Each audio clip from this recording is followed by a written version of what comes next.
Hey, hey, SBG solution-based gang, like, share, subscribe.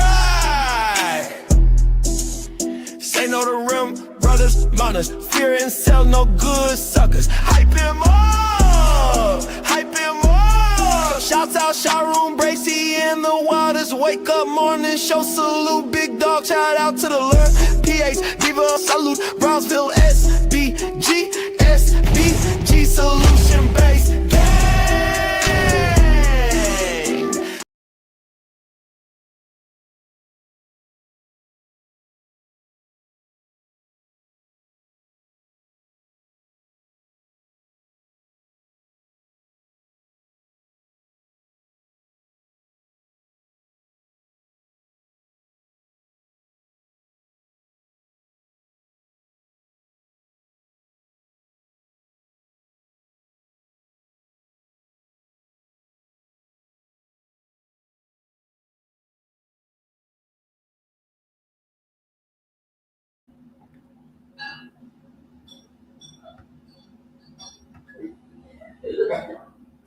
Oh.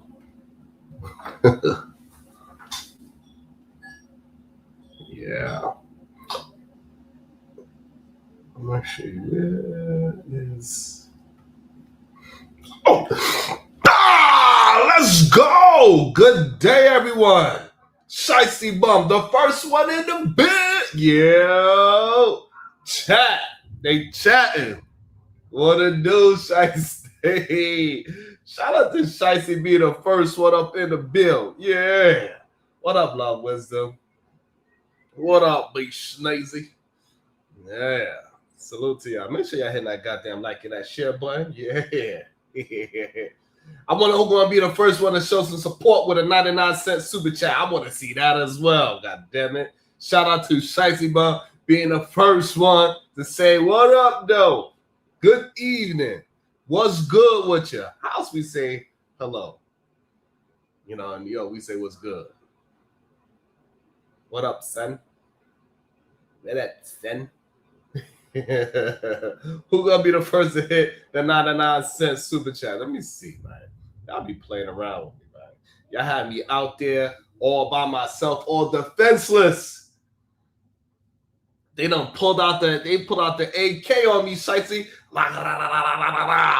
They started shooting me from the no, Shicey. Yesterday, shout out to Trey, the truth teller. I wanted them going live with him. At first, it wasn't a plan for us to do that at all.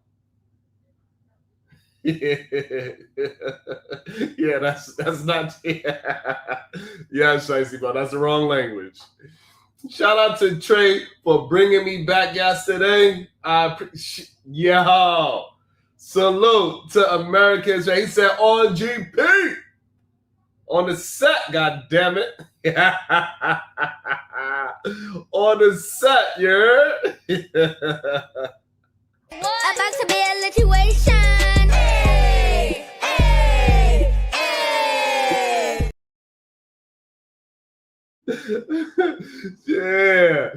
Shout out to Conversations with LJ. So what up, though? Yeah.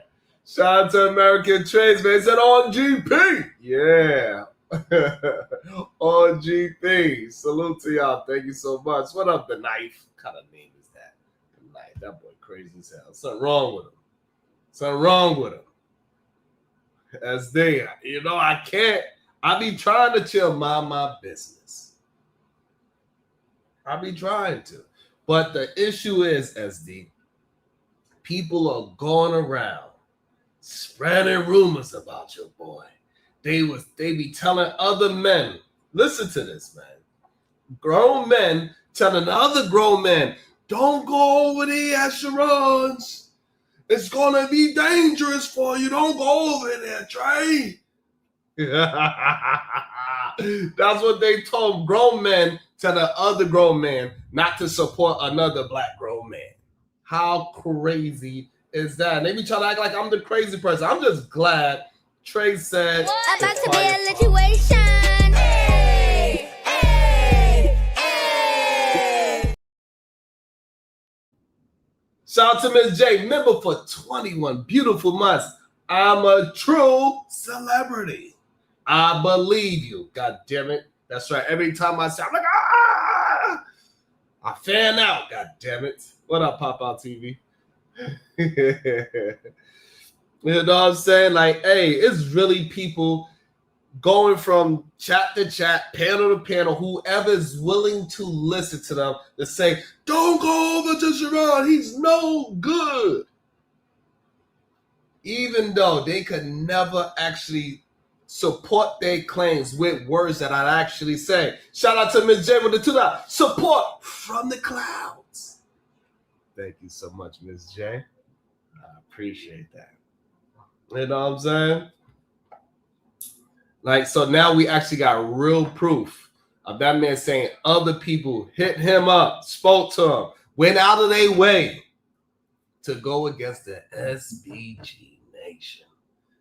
And you know, it is what it is. You know, we over here, we pose a threat. And this is why they keep trying to attack everything else, because they realize they can't attack me. It don't work. My head is way too, I could bit, look, my head's way too big. All the things they say, but I dust that off. Like, boy, like, do you see my headline? Do you think I really care about what y'all think? Do this headline says, I care about what somebody thinks. Do this headline says, I care about what somebody thinks? Shout out to Cousin. We here, but we ain't here. But we right here. All you gotta do is call my name. So I don't understand why. You know what I'm saying? That they believe a man that's willing to show his hairline like this every single day. Y'all believe I care. And that's the problem, right? They want me to care so bad. They are trying to find something that sticks. So now the new thing that they try to throw at me to make it stick, to go at me,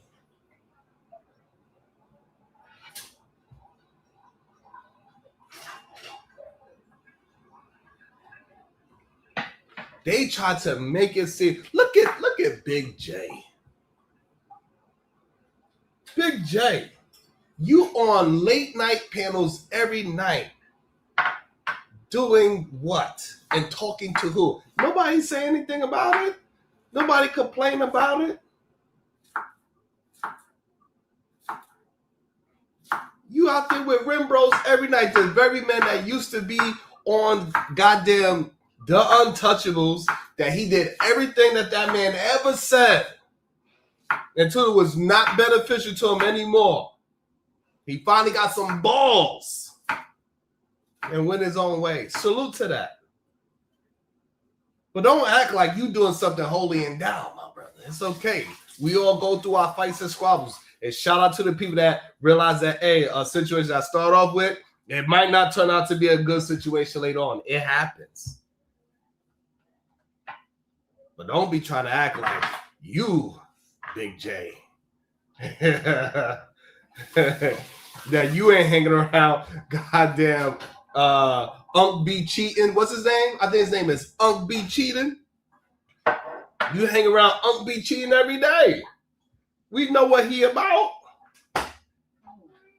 We know what he's about. So don't come for me, my brother. Me going to panels and disagreeing with people, that's me disagreeing with people. That's it. Simple and plain. Y'all ain't gonna trick me out my back. Nah, y'all ain't gonna trick me out my spot, because I see a lot of people attempting to trick me out my spot. I ain't going. I understand what's happening. This is why they can't use my actual words. They got to use these narratives that is around me to say that I'm no good, that I'm doing this to people, that I'm, how Big J just said, I'm supporting and promoting and doing all these other things that is just not true. Lying. The new lie is that everybody else controls my show except for me, even though I'm the only one with the buttons. But that's the price you have to pay when you're trying to hold that everybody gets a voice and that you are not attempting to, what's the word I'm looking for? I'm not attempting to silence people. Every day my show is proof of my statement, Big J. So stop lying unless you actually have some proof that I'm doing what you're saying. Stop lying on me for no reason. We see what you do. We see who you curse at. We see who you curse out. I don't censor people. And because of that reason, people are trying to make it seem like everybody else controls what I'm doing because I don't censor people, because I'm willing to hear somebody out.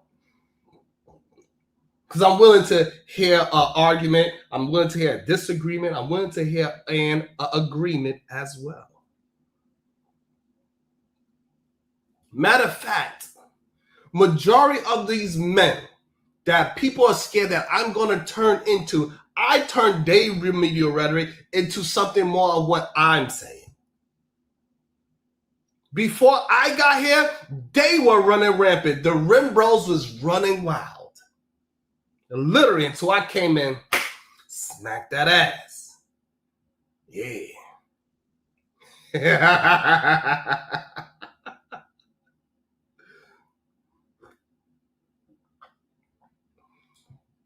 Roland Anger, you never in your life have used my words against me. I would love for you to use my words. It would be awesome. And then we could actually have a discussion about what you agree with and what you disagree with, and then we could just keep moving forward.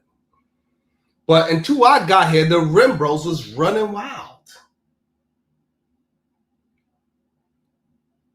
We had Angry Man calling women B-dubs. He didn't even call them women. Before I got here, he called them B-dubs. That's what he called them. I got here, things changed. Now all of a sudden yesterday, you know what was said? Sharon, I talk to the men all the time.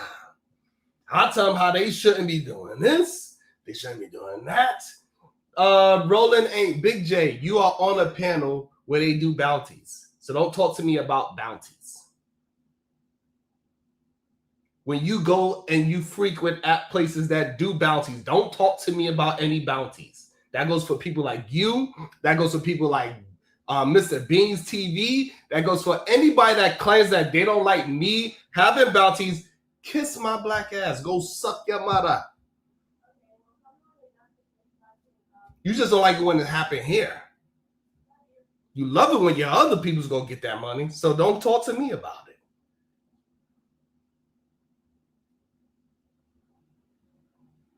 So now that that is clear,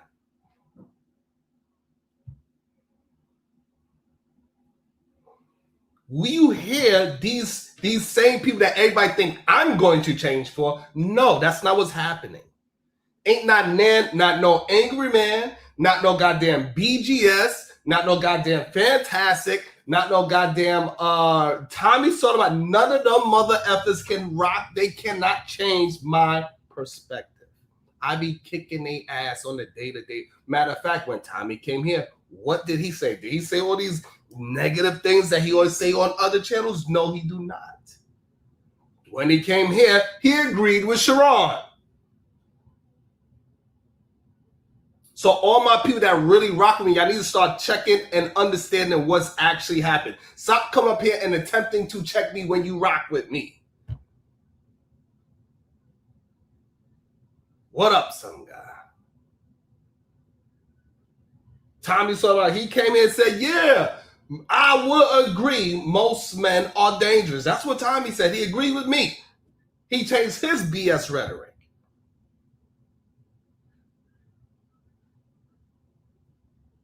Yesterday, Angry Man said, Sharon, 90% of the things you say, men are not going to disagree with. I know. I know.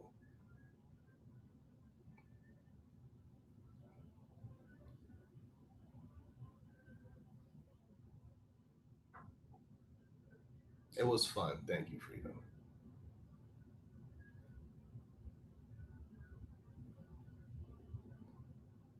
I know, angry man. Men are not going to disagree. And what they are upset about is that, let me tell you what it's really all about. Majority of these men that have an issue with me, and they crying out for me. They're like, Sharon, please come on our side because you can make, please, I'm begging you. The real reason why those men are so upset with me, not because of the words I say, it's because when they girls see me,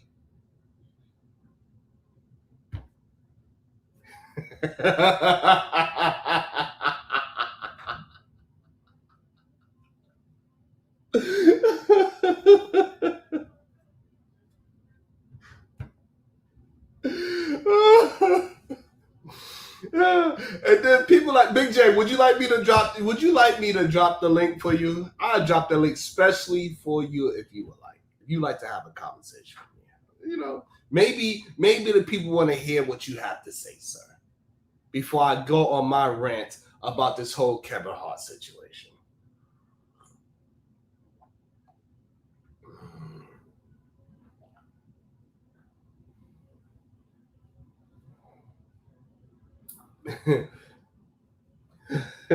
You just let me know, Big J. Big J, would you like the link? I saw. Let me know. Then we can have the conversation about whatever you want to talk about. What words that I said. Don't talk to me about what somebody else said. Don't talk to me about what another panelist said. Don't talk to me about what a chat person said. Don't talk to me about anything else but what I, Sharon Bracey, has said.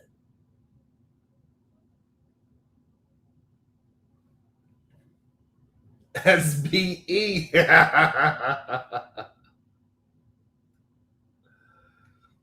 Oh, no, I don't hear nothing.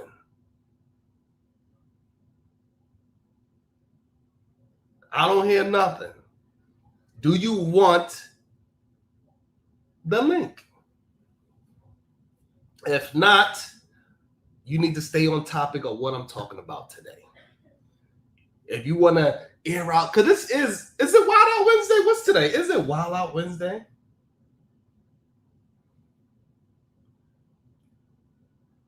I believe by now we should all understand that it is no man on YouTube. Look at this headline, bro. You think I'm scared of somebody, bro? Look at me, bro. I ain't scared of nobody, bro. Anybody that you tried to bring here, I cooked them, literally. I don't even know who that person is. Mikey V. Who the F is that? You could tell any of them that come up here. And what's that Janet Jack? Anytime you can get it, you can any place. I'll kick your ass, Big J. Or Mikey V, or Mont, or Angry Man, or Tommy Sotomayor, or DJ Witch Doctor, or Unc B Cheating, Sir Ism. You can line them all up. I'm whooping their ass. Like I said, so I need all my people to understand that those people that y'all afraid that's going to change me, it hasn't happened in the past 3 years that I started this channel. I've been kicking ass left and right, all up and down YouTube. I go to their spot. If they come here, regardless, I ain't afraid to go over there. And whoever's not afraid to come here, they'll get that work as well. I use my words.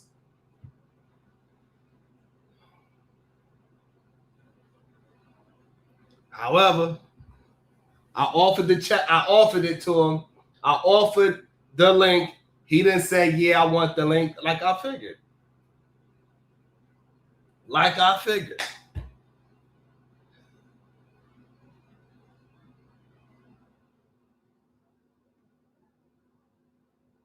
I didn't. Mr. Music never came at me on no live stream that I know about. So I don't know what. So all these people that have grievance of me that never address me and come to me and talk to me, I have no idea of it because I'm blind to it.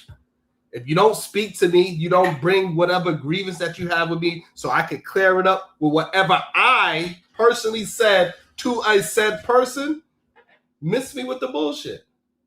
Straight up. But anyway, I guess if you throw enough things at the wall, something will stick. So keep throwing, sir. That's probably the most exercise you got in the whole week. Shout out to the Titan Wasp. About to be a situation. Hey, hey, hey. I'm not sure. I believe he is afraid. Most of these men are afraid of me. They're afraid to actually have a conversation about how I make them feel. The way you're making me feel.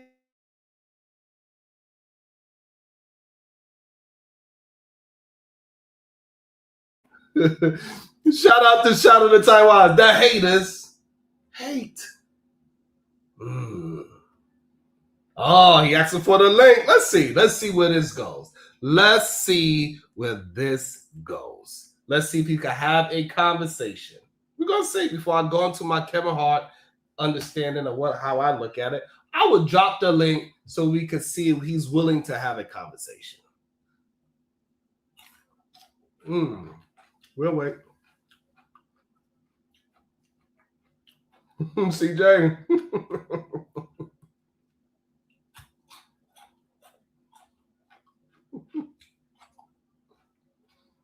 We wait for him to get authenticated. These cucumbers are good. Gotta eat your water sometimes. You know what I'm saying? Gotta be big healthy. That's me. I'm big healthy out this joint. Okay. We got Big J up in the building. Welcome to the show, Big J. Good day, man, sir. How you doing? Your arrogance is astonishing. Now, come on, you know what exactly what this is. You are promoting them. The point is, we're at war, and you are the one who just want to promote the fuckery rather than ending the fuckery. These men should be deplatformed, and then here is you lie and talking about I talked to this guy named Unc.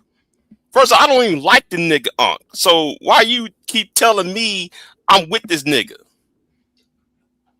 And then though you won't, and then though you said I was on a live stream last night, nigga, I work at night. What are you talking about? Now, which live stream where I was on last night, Sharon? I ain't talking about no live stream was on last night. Oh, okay. Then what was I saying? No, hold on. Then what live stream was I on then? I said you be on live streams at night. You mean Friday night or Saturday night? I'm just talking about at night, period. Not a specific day. But I wasn't on there very long though. So it seems though, man, you've been watching me rather than me watching you. It seems that you've been watching me more than I'm watching you. I know. You jazz hands and you put your hands up. You know, looking all fruity with your hands up. But why you? The thing is, if these men are so bad, right? And it's like what I told you when Tommy was here. See, I was going to tell you Tommy put a gun out on a woman in Dallas. Tommy did this. Tommy did. Oh, I want to list all the things, the evil shit that Tommy Sotomayor did the last 15 years on YouTube. Then you want to put me in the back. Why was that? I gave you plenty of opportunity. No. You did not. Replay it then. I want you to replay that live stream then, because Mr. DJ Music played it, and you want to sit there and try to act like, oh, well, I can't, oh, this is too good, so let me go ahead and just put Big J in the back. No, nigga, you were promoting Tommy, and you sacrificed Venus to just get next to Tommy. That's what it is. That's what it was. And nigga, that is the truth, and that's how it's going to be. So yeah, I'm out. No, that's all you have to say? You good? Oh, you didn't want to back and forth. Well, okay, go ahead. Go ahead. I want to hear this. I want to hear this reaction though from you. Go ahead. I don't want to interrupt you. So when I had you up there, I gave you the floor to address Tommy, and what you do, you address a song that he wrote. Yeah, Pound Cake. And that's hold on, and that's what you chose to address. It is not my fault you chose to address that. And then eventually other people, and then I believe Afro Nerd cut into the conversation, and then it started to get a little wild. That's what actually happened. You have plenty of time. Why won't you replay it?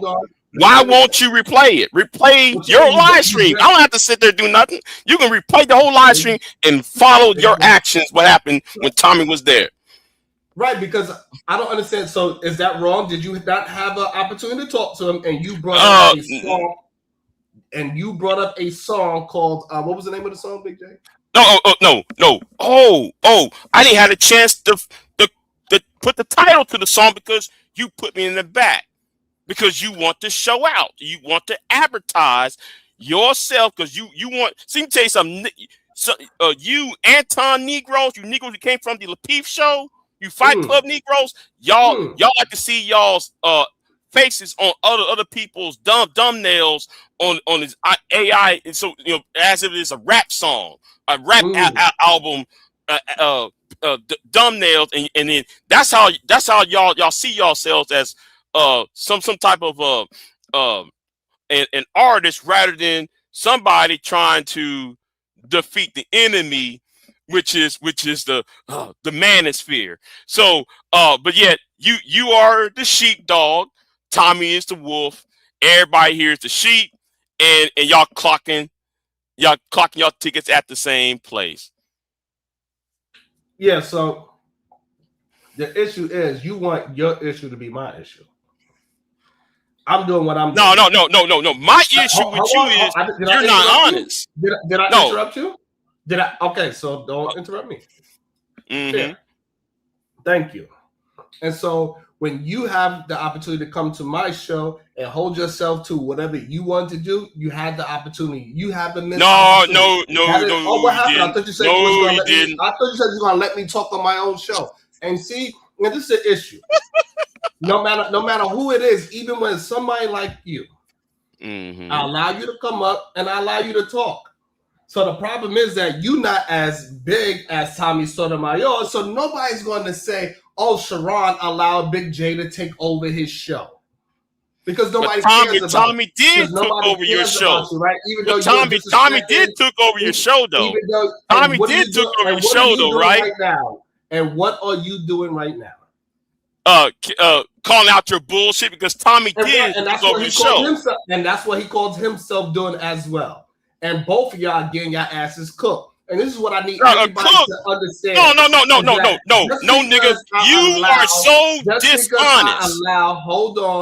Just because I allow people to come up and have a conversation doesn't mean that they took over anything. I have patience. I need everybody in the audience to understand. I have patience. I'm a slow cooker. I like when I was eating meat, I like to make some oxtails. You know how long it takes to make oxtails, Big J? All day. So that's how I like to cook. I like to slow cook. I like to let them talk themselves into a goddamn corner because I want to use their words. I don't want to use no assumptions. I don't want to use something that happened 20 years ago where I don't understand what actually happened.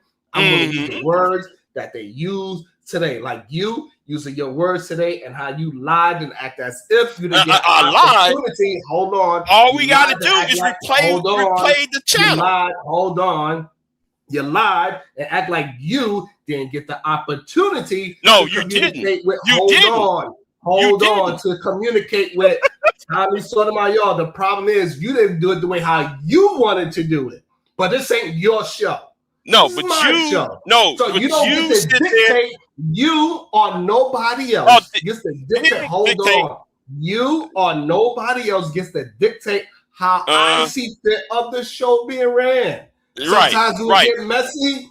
Yes, it does. It is what it is. But So here's what? the thing. But here's the thing. You didn't give Taz the opportunity for him to speak. You didn't give Taz the opportunity to speak because that's right. $100 was slipped in under the table for you, right?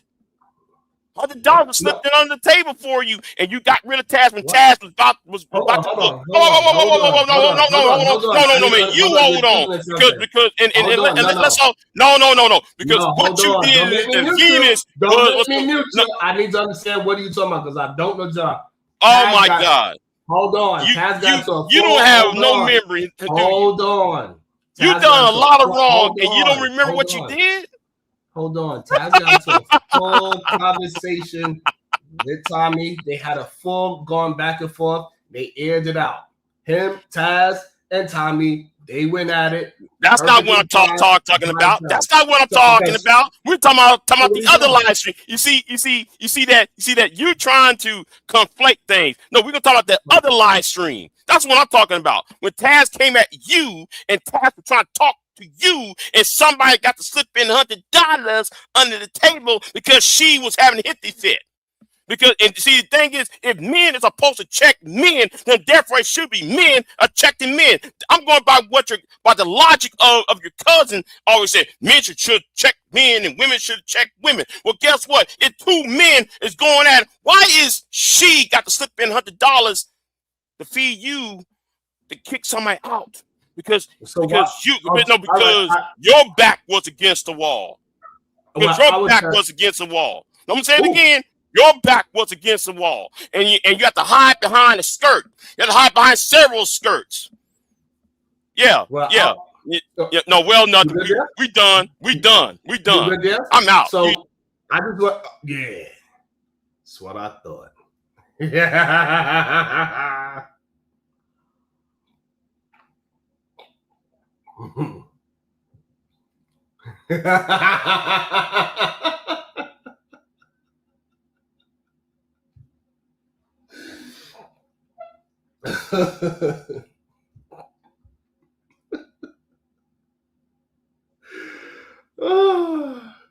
And that's how I be whooping ass. It's crazy. They don't realize how wild and their logic is not hitting the way how they believe it is. It's not going down the way how y'all think it is. It's just not hitting the way how y'all think it is because y'all have a delusional mindset of what is actually being said. This is why I want to go with the words that are being said, the words that's being used in real time. You don't have to make up no stories. You don't have to lie. We can just be honest with ourselves and be men and just get to the meat and potatoes of the conversation. It's crazy. It's crazy when you really see it unfold in real time. And this is why I allow when people do come to the show, I allow them to talk because I want to understand what's their real grievance. And as you can see, him coming up, saying what he said, it don't actually have anything to do with me. He have a problem with that he didn't get to address Tommy the way how he wanted to on my show. That's wild. He's mad because another man got booted off on bounties where everybody's running a bounty system. So he's upset that somebody that he could have paid to bring back, he could have said, you know what? I don't think this was right for Taz to get dropped. He works. He could have brought Taz back. Him and the whole brotherhood could have brought Taz back. They could have fought to stand up for Taz. But y'all chose not to. And that's the bigger question. It's a shame. It's kind of like this Kevin Hart situation when you think about it. It's very similar.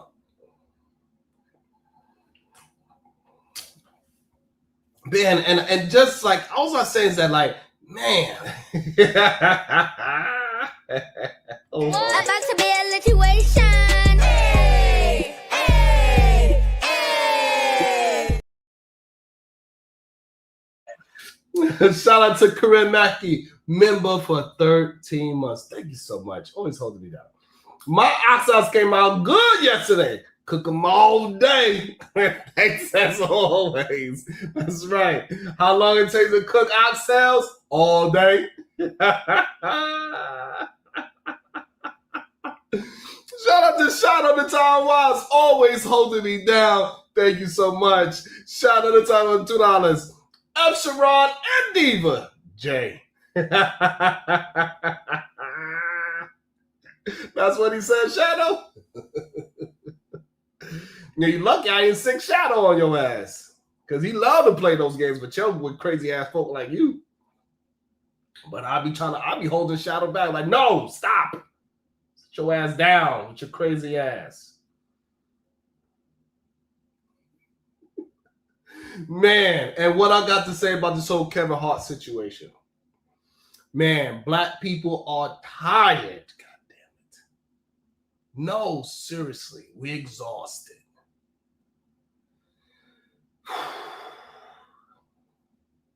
Every 6 months, America finds a new way to ask black folks the same question. The same question several times.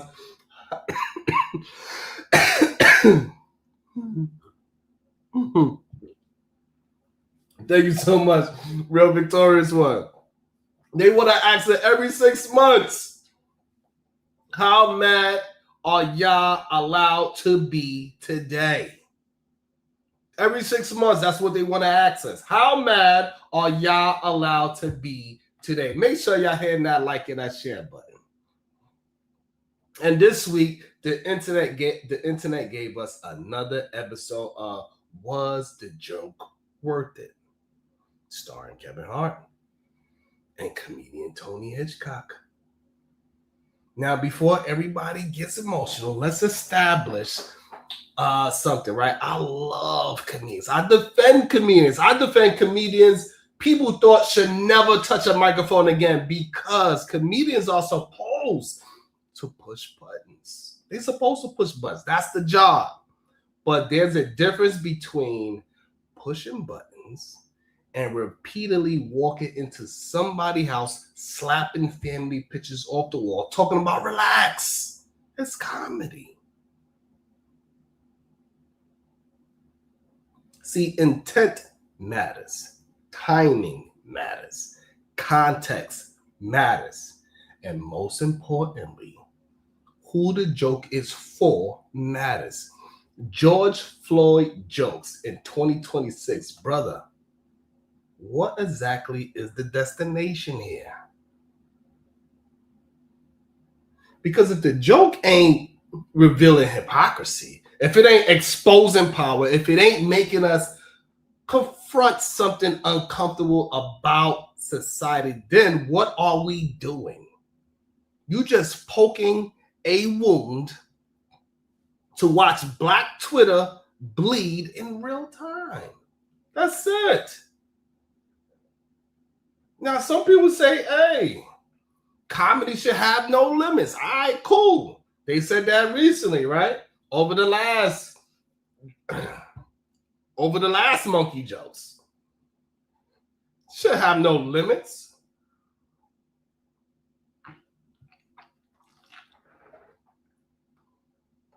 Right? Comedy should have no limits. Then, if that's the case, don't cry when people respond with no limits either. And that's the part that these goddamn comedians forget. Everybody want to scream free speech until the audience starts speaking freely back. That's what just happened not too long ago. Everybody wants free speech, Big J, until the audience starts speaking freely back to you.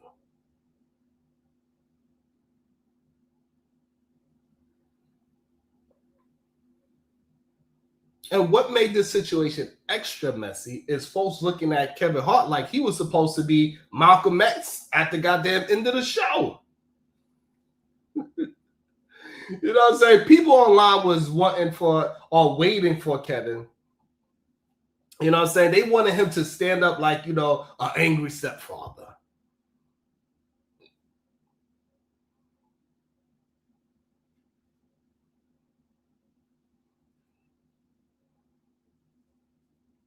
Hold on, Tony. Hold on, Tony. In this house, we respect George Floyd. But Kevin didn't say anything, right? And honestly, that tells you how Hollywood works. Because once you become that the safe, successful black guy in America, your entire career becomes one long hostage negotiation. You can't react too black. You can't react too angry. You got to calculate every little syllable that is coming out. Kevin Hart ain't just Kevin Hart no more, right? That man is a corporation with teeth. Netflix money, brand deals, family movies, stadium tours. Kevin probably got a contract somewhere that says he can't even frown too aggressively.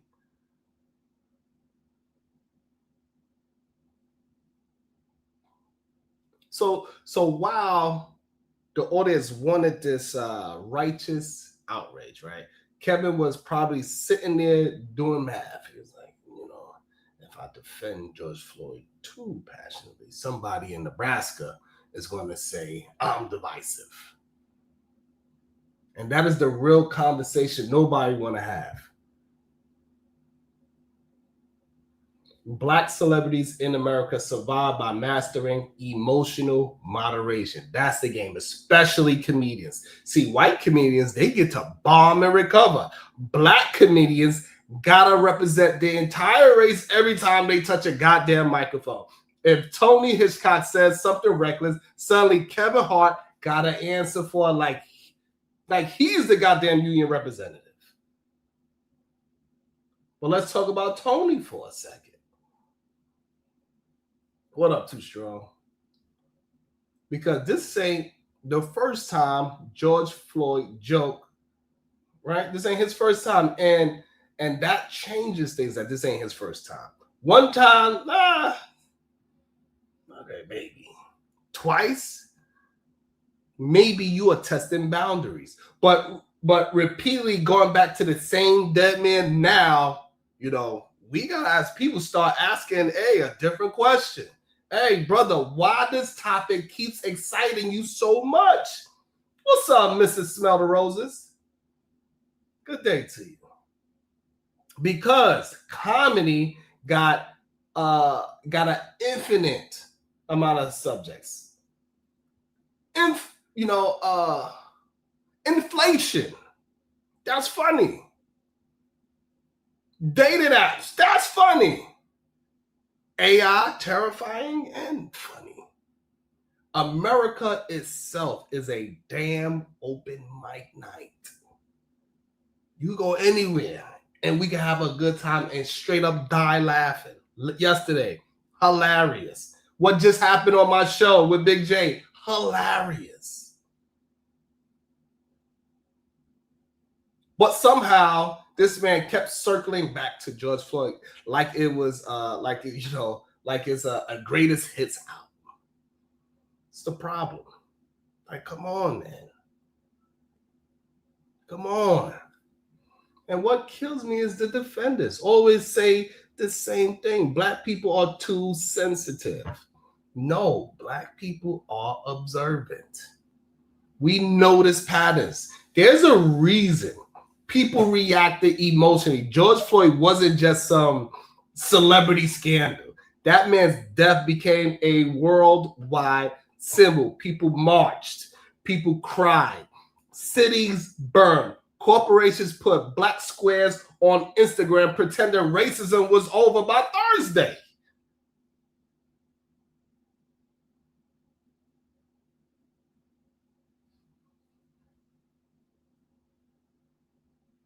You can't spend years telling black people George Floyd represented a national tragedy, then act shocked when they don't laugh at and repeated punchlines about him. That's like an emotional whiplash. And Kevin Hart's the roast excuse? Stop it. A roast got rules too. The jokes are supposed to orbit the people that's present. That's why it's called the roast. Otherwise, you're just opening random graves for applause. Imagine attending a wedding and the best man suddenly toasting to Abraham Lincoln, roasting Abraham Lincoln. And another thing about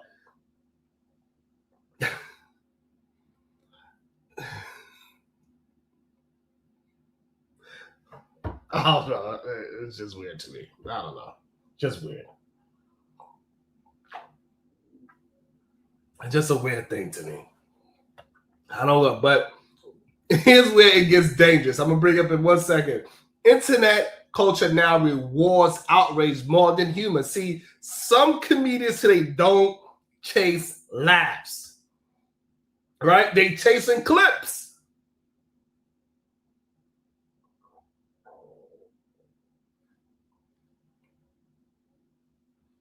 There's a difference. Controversial clips lives online forever. And so now some people strategically say inflammatory stuff because anger is profitable, right? We know, we just seen there's a whole court case over somebody that made their entire career about it, right? Insight, like we know. And if black folks react, even better. Because then they can run to podcasts talking about cancel culture for 6 months.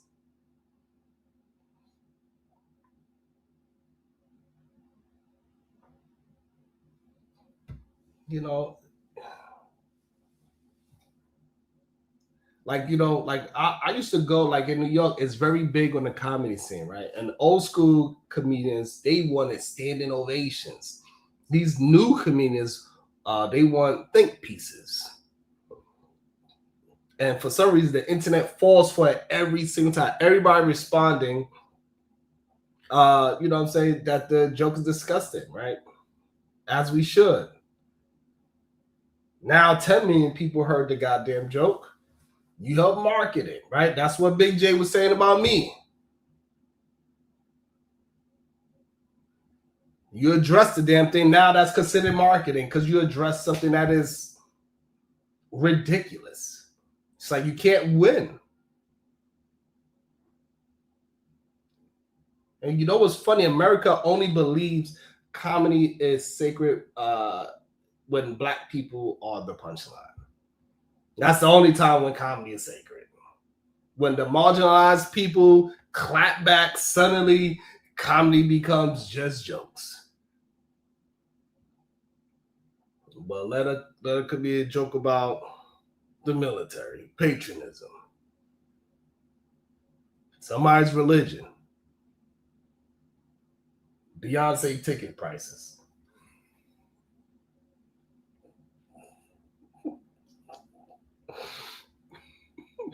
I'm sorry. I be tickling myself sometimes. I'm sorry. You know what I'm saying? Now everybody discusses morality. See, I don't think the issue is whether Tony had the right to tell a joke, right? He's absolutely, I guess, have the right. The issue is whether the audience has got the right to judge what is in his spirit for continuing to tell it. That's the difference. Freedom of speech ain't freedom from interpretation.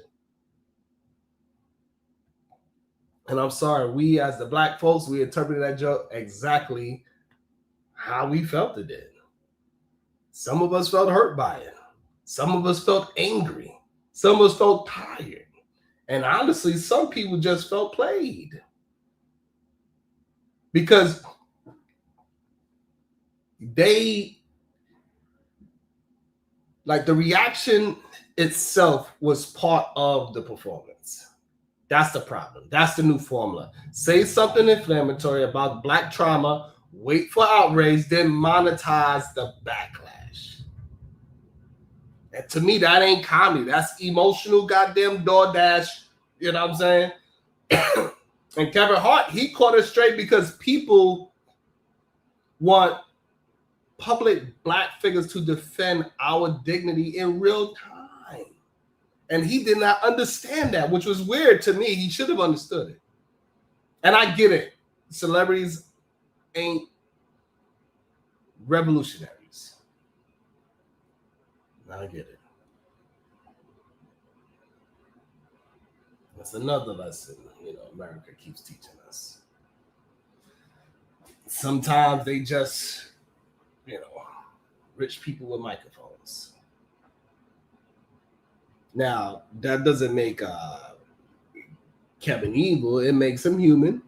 It makes him cautious. It makes him Hollywood. But people saw silence and interpreted it as, like permission. And then now he's saying, and then now he go to the Breakfast Club, and now he really made himself like a goddamn idiot. Now he really made himself like an idiot. And that's the world we built. And the saddest part is the country still hasn't actually healed from George Floyd. And that's why the jokes still explodes emotionally. You know what I'm saying? That's the real truth. And people act like 6 years is ancient history now. Right? Black people got family trauma older than the goddamn Constitution. So when folks say, why can't y'all move on? Maybe because America never really resolved the thing in the first place. We just want our goddamn closure.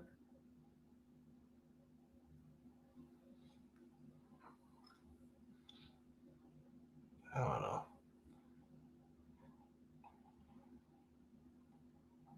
know.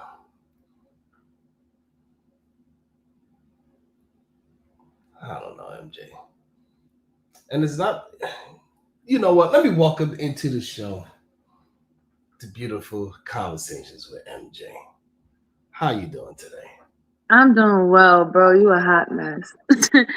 Let me get this straight. Because I didn't really pay attention to that roast shit. So you said Kevin Hart did a joke about George Floyd. Is that what you're saying? And he's getting backlash from it? No, so a white comedian by the name of Tony Hitchcock, which he did this joke about, he did it on Tom Brady's roast as well. He did a joke about George Floyd 3 years ago. Then he did another one again. He said that, hey, Kevin Hart, you doing so good that George Floyd is looking up right now and he's laughing so hard that he can't breathe. That's what he said.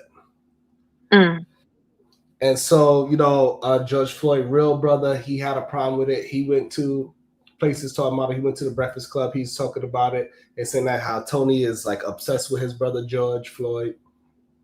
Mm-hmm. And like it's a roast about the people that are in the building. Why you keep digging this man up to be the butt of your goddamn jokes? It doesn't make any sense.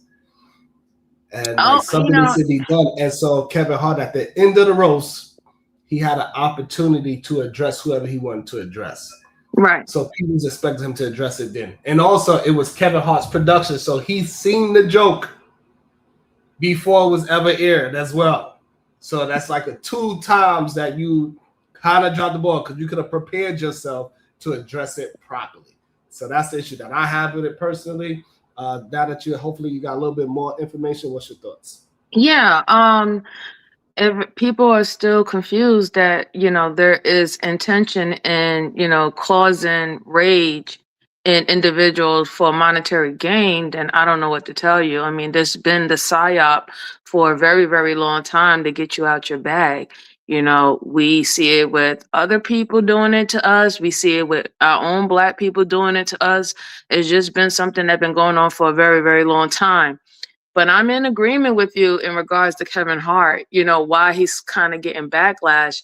If he already was privy with that information that he was going to tell that joke and he let it ride because it was his production, and then not taking the opportunity to correct him publicly while he makes the joke again, then I can understand why people think that he's given a pass or acceptance for that joke to keep on happening. I mean, it's been what, 5-6 years since that man passed, and that man wasn't a public figure. That man didn't stand up and do anything political or publicly outside of his murder being publicly and starting a worldwide protest. So to continue to use this man as a butt of a joke, his death, literally his death was the butt of a joke, that people should take issue to it. You know what I'm saying? If we was to do that with the little girls, right? Or if we were to do that with Epstein's victims, this whole thing would be shut down, right? So we gotta stop making acceptance for bad behaviors. People are going to do what they want to do regardless, but that doesn't mean you have to accept it, and that doesn't mean you have to promote it, right? You can call it out and go about your business. And quite frankly, with the type of environment that we're in today, it is a lot of push for marginalized communities to get out of their bag and disrupt and carry out and act a fool because they want a certain reaction so they can play victim and cause a different reaction that is going to affect you financially, socially, and societally, and economically. So this is what they want. So if and so far so good. A lot of marginalized community, they are protesting, they are making a statement, they are making concern in what they accept and what they don't accept, but we're not acting in the way that people expect us to act and how we used to act all the time. We're very different. So there's a lot of fear because they're not really understanding what is necessarily in our mind. Is before they could be like, oh, we do this, say this, oh, they're gonna tear the shit up. They're gonna destroy everything. You know what I'm saying? They're gonna start looting and robbing and everything, burning shit down. And they're not getting that now. So now they're like, okay, so we don't know really how to come at them. So we're gonna keep on trying to poke, but they don't really understand what is really in our mindset, going forward.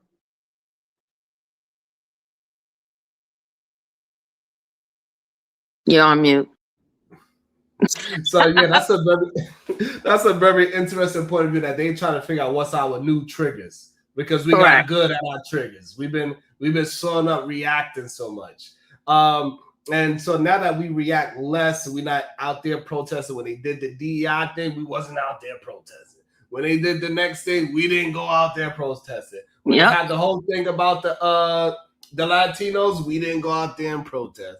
When they had something else about something, we mind our business. I mean, they really done stripped everything. They done attacked our voting rights. They done stripped us from our statues, our museums. They done removed our soldiers and warriors out of the archives.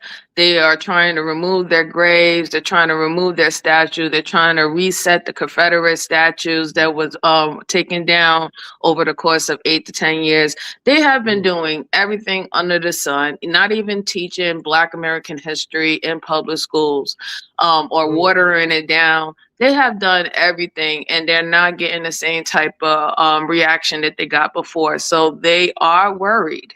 They are worried because now out of the Smithsonian and yes, they're worried. Won't stop. Yeah, they're worried because now they're not getting what they used to get, so they don't really understand where our mindset is at before. They used to think that we was a one-trick pony. We ain't that one-trick pony anymore. But I think that when we have this opportunity, we need to utilize it correctly. Yes, there's always going to be people who's going to stand up and say something that's just in your DNA, and that's just in our DNA. It is what it is. But not everybody has to move that way, which is good. They need to move other ways and source out their frustration and anger in different ways. I agree. And I think it's time that, what's happening is that like people are just getting like, we are starting to recognize them a lot quicker now. We understand the people that's being quiet and silent over certain things. We understand. Like we was having a conversation. We just talking about what Trump was doing, what he was not doing. Whenever we have a conversation about Trump, our black conservative, they want to just say, oh, but what about Biden? What if Kamala would have became president? What if, Hillary would have did? Like, bro, we're just having a conversation about what is actually happening. And they keep on trying to deflect, be a massive deflectors. And this is what also Kevin Hart did. He was also being a massive master deflector when it came to this whole situation. Like, why you just didn't say something? He deflected it so much. He said, like, hey, how am I supposed to be responsible? I thought he had one of the best sets. Like, bro, you sound crazy. I think that, and we start to see these people for who they are. And we can see it from a mile away. You let people talk long enough, they're going to tell you. No, absolutely. And I just think that with Kevin Hart, it doesn't necessarily mean that he's a bad person, doesn't necessarily mean that he's not talented. It's just now you have a little bit more information than what you had before. He's willing to allow certain things to occur where he has actual power and authority over it if he finds it solely beneficial to him. And he probably don't have that collective or community mindset in regards of things that can be highly financial beneficial to him. So since you know that information, you don't have to hate the dude, but you just don't have to support him either. That is your right, and nobody can take that away from you. Absolutely. He is highly, at this point, he is compromised.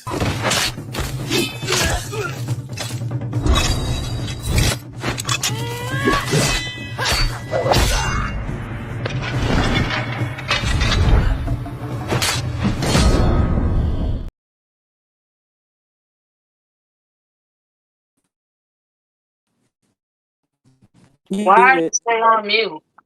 I don't know why I keep doing that. But welcome to the show, the Supreme Vaginal Vessel PhD. How you doing? Wonderful, sir. So what did he say when on the Breakfast Club? What he said on the Breakfast Club was that, hey, it was a bad joke. It was in bad taste, but he's a comedian. He has a right to make that bad joke. And he thought he had one of the best sets of the night. Just skip past that one bad joke and let's just move forward. He should not have to check him in real time, even though he had the opportunity and it was his show. Right. And it was his production, so he knew all of this is me adding that in. He knew all the jokes before they was ever said. Okay. So in your opening monologue, you were saying a joke is okay if it like exposes power, and I think that's what this joke does, right? So the white man was saying, "Ha ha ha ha ha! We can kill you in the street, and it ain't. I mean, we can unalive you in the street, and it ain't nothing you can do about it. Ha ha ha ha ha! Right?" And so then Kevin, because black people wanted Kevin to, say this is not okay, whatever. But I think in Cat Williams said he was talking about how Kevin can't say no, right? He can't say no to the white man. And so, again, I think that's about power as well, because if these people sign your checks, you're going to be beholden to them.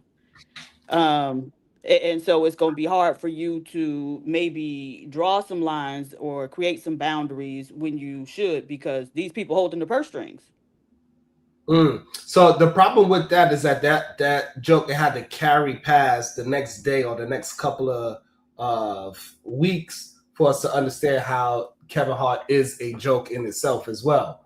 In the immediate of the joke, at the end of the roast, Kevin Hart had the opportunity to address everybody that said anything.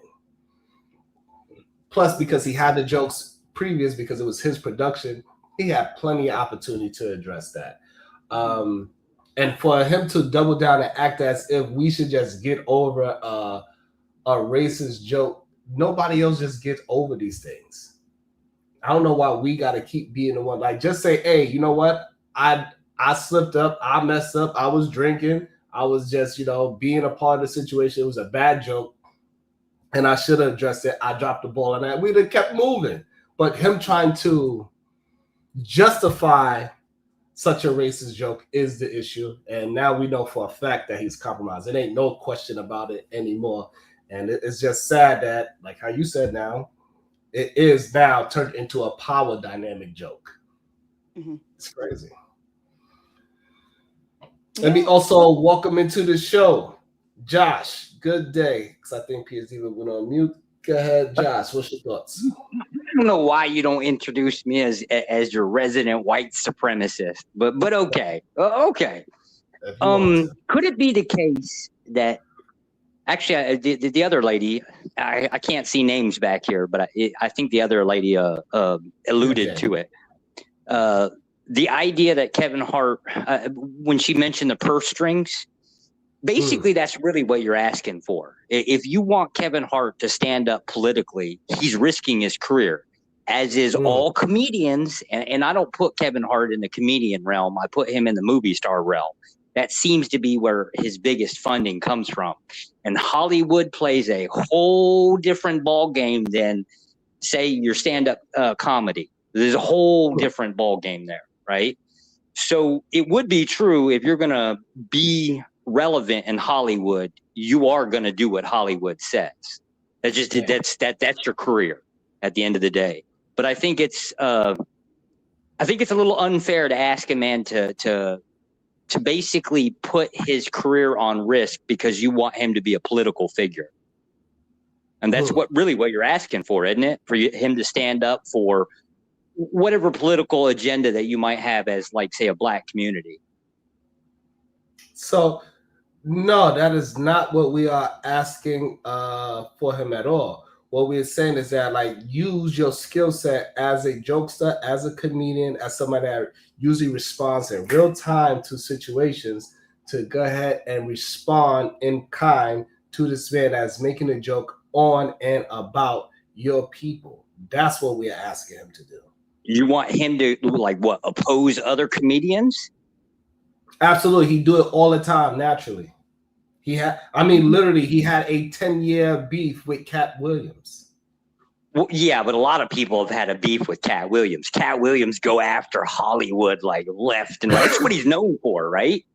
That's why he can't, like, he's popular, but he's popular outside of Hollywood. It's another platform that actually holds him up pretty well, right? But he's pretty much boycotted from Hollywood.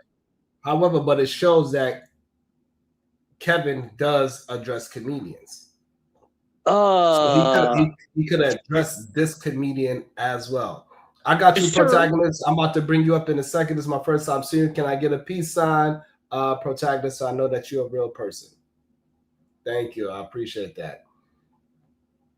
So Kevin, it's not out of Kevin Hart's wheelhouse to address comedians, to address people in real time. Like, he's usually a very witty person, and all of a sudden you can get all wit, and then you double down. And the real problem is not even. The real problem is not. Goddamn. The real problem is not even, Josh, that he didn't say nothing. The real problem is that after he went to the Breakfast Club, he doubled down on it and said that and excused the man for making such a horrible joke. That's the real issue. Of course, because generally speaking, if you want to make it as a comedian, at least most of the, and I'm going to call them name branders, and it's because they get, like, I'm calling them like mainstream comedians, people that have like an HBO special kind of thing, right? Most of them, when it comes to political jokes, right, it's called politically incorrect. It's more feasible economically to dabble in as much controversy as you can possibly get into without basically ending up in prison.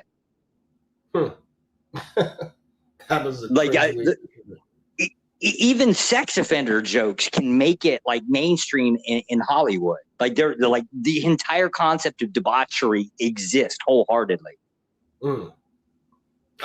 I can see kind of where you're going with that. Give me 1 second. Welcome to the show, the Protagonist. Good day, sir. How you doing today? I'm doing good. How about yourself, sir? I'm doing well. Thank you so much. What would you like to add to the show? Man, I just think it was an interesting topic. I just want to chime in. I feel a bit different about, Kevin Hart and this responsibility the black community want to put on his lap as a comedian, hosting a live show. And I guess they wanted him to be Will Smith and walk up there and slap him like Chris Rock or something. Like, I'm not sure what they wanted Kevin Hart to do in the middle of a live taping, when a bunch of wild stuff was being said, right? But it seems like people only wanted him to react to the George Floyd comment. I think if you know the nature of a roast, then you understand how these things have been, for years. And, if you're going to be, I don't like the selective outrage. If you're going to be offended by, something as the George Floyd comment, then you need to be offended by, and this is just me, I'm equal opportunity smoke giver. Then there should be offense when Pete Davis made the Charlie Kirk situation, because that was a man being assassinated in front of the world, in front of his children and his wife. Now, if people want to pick and choose and say, oh, I'm not outraged by that because he was a white man, then that's a problem that you have to deal with. But me as a human being, I look at a human being assassinated in front of his wife and kids, in front of the world, the same way I looked at as a human being that was being, was on the ground for 8 minutes with his neck being nailed on by an officer. So if there's going to be outrage for the George Floyd comment, then there should have been equal outrage for the Charlie Kirk comment, and I don't see that. I only see people. You think that equal outrage should be with the black community? I think the equal outrage would be with anybody that's human. No, but the problem is that the black community was outraged over the joke, not overall America. So we can't compare what happened with Charlie Kirk when one of his own people took him out, from what we understand as the information as the hand, right? It's a power dynamic that happened to George Floyd. It was somebody that was oppressing that man. It was somebody that put his knee on his neck. It was somebody of a different race. It was a lot of different components that was happening to George Floyd compared to what happened to Charlie. So we cannot compare the two. And plus, what was mattered to us was that George Floyd was unjustly deleted in front of the world. Well, this is, and I totally get where you're coming from, but hold on, I totally get where you're coming from. I'm gonna you in, Diva. What you said? No, I think I have a delay. I actually think I have a delay. Huh? She says she has a delay. She's okay. Oh, okay. Yeah, I totally get where you're coming from, but this is the problem. Like the same way you said that there was a lot of components, with the George Floyd incident. Yeah, a lot of components, and people don't really want to talk about that. Like if you followed that case thoroughly, there was a lot of moving components to that situation outside of, Derek Chauvin, kneeling down on him for 8 minutes, which we all felt was, inappropriate and unjust. But there was a lot of other things that took place, during that day, during that incident, which led to his death. Here we go. So people don't want to address that. The other things that took in that place, none of those things can go towards a man should lose his life. No, I'm not saying he should. Nobody should lose their life. Like I'm not. That's why. Yeah. But that's why all the things, whatever he did in his life, whatever he was doing that day, it doesn't matter. It's irrelevant. Once he Well, Sharon, we can't say Sharon, my fault, brother.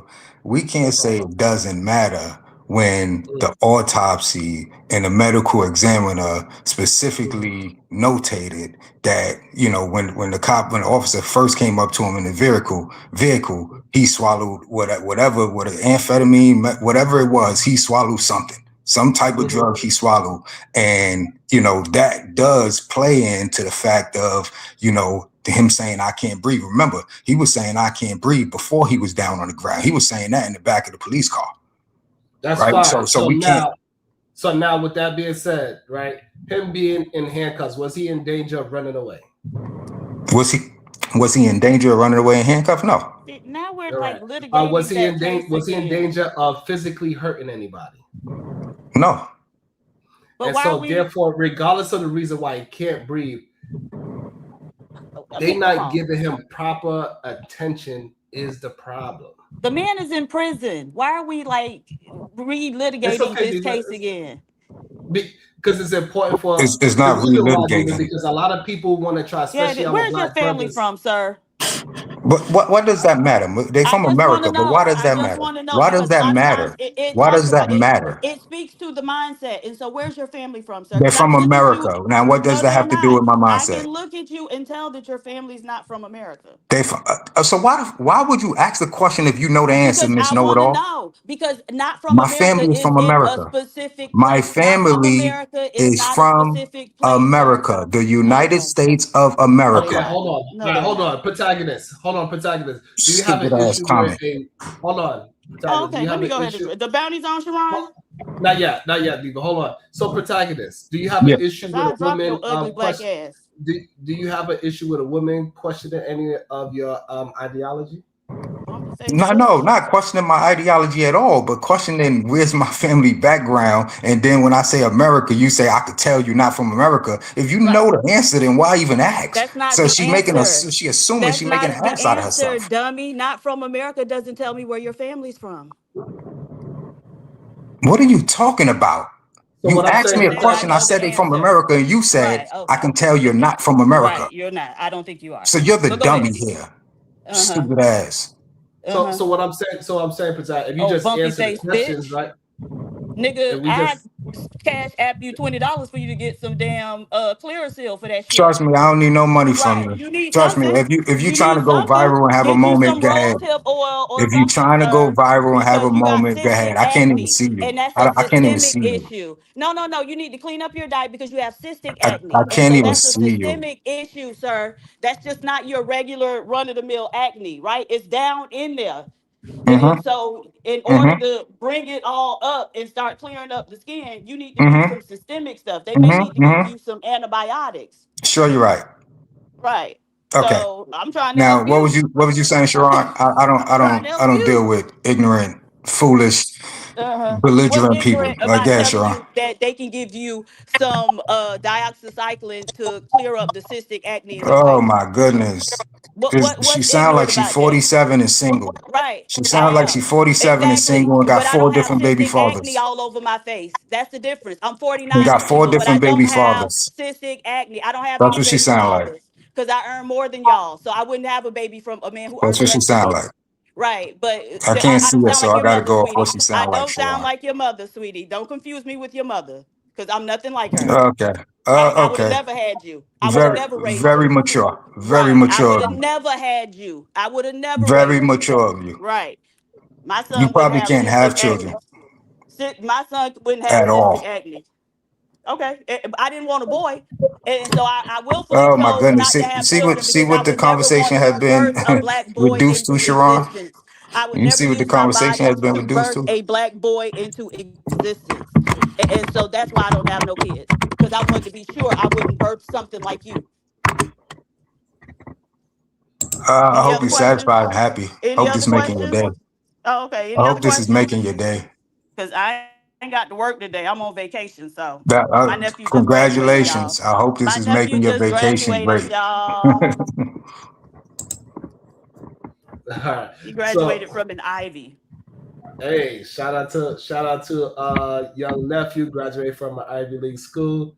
Shout out to that. That is an awesome thing. Salute to Also, that. my godson too. Yay! Oh, shout out to the godson as well. Congratulations to the godson. Congratulations to the nephew.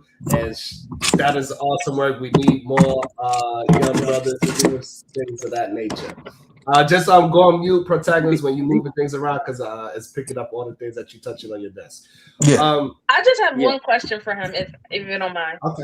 Go ahead, MJ. So, sir, I can understand what you're saying, but do you have a problem with people no longer wanting to support him if they feel that he had an opportunity to correct a wrong?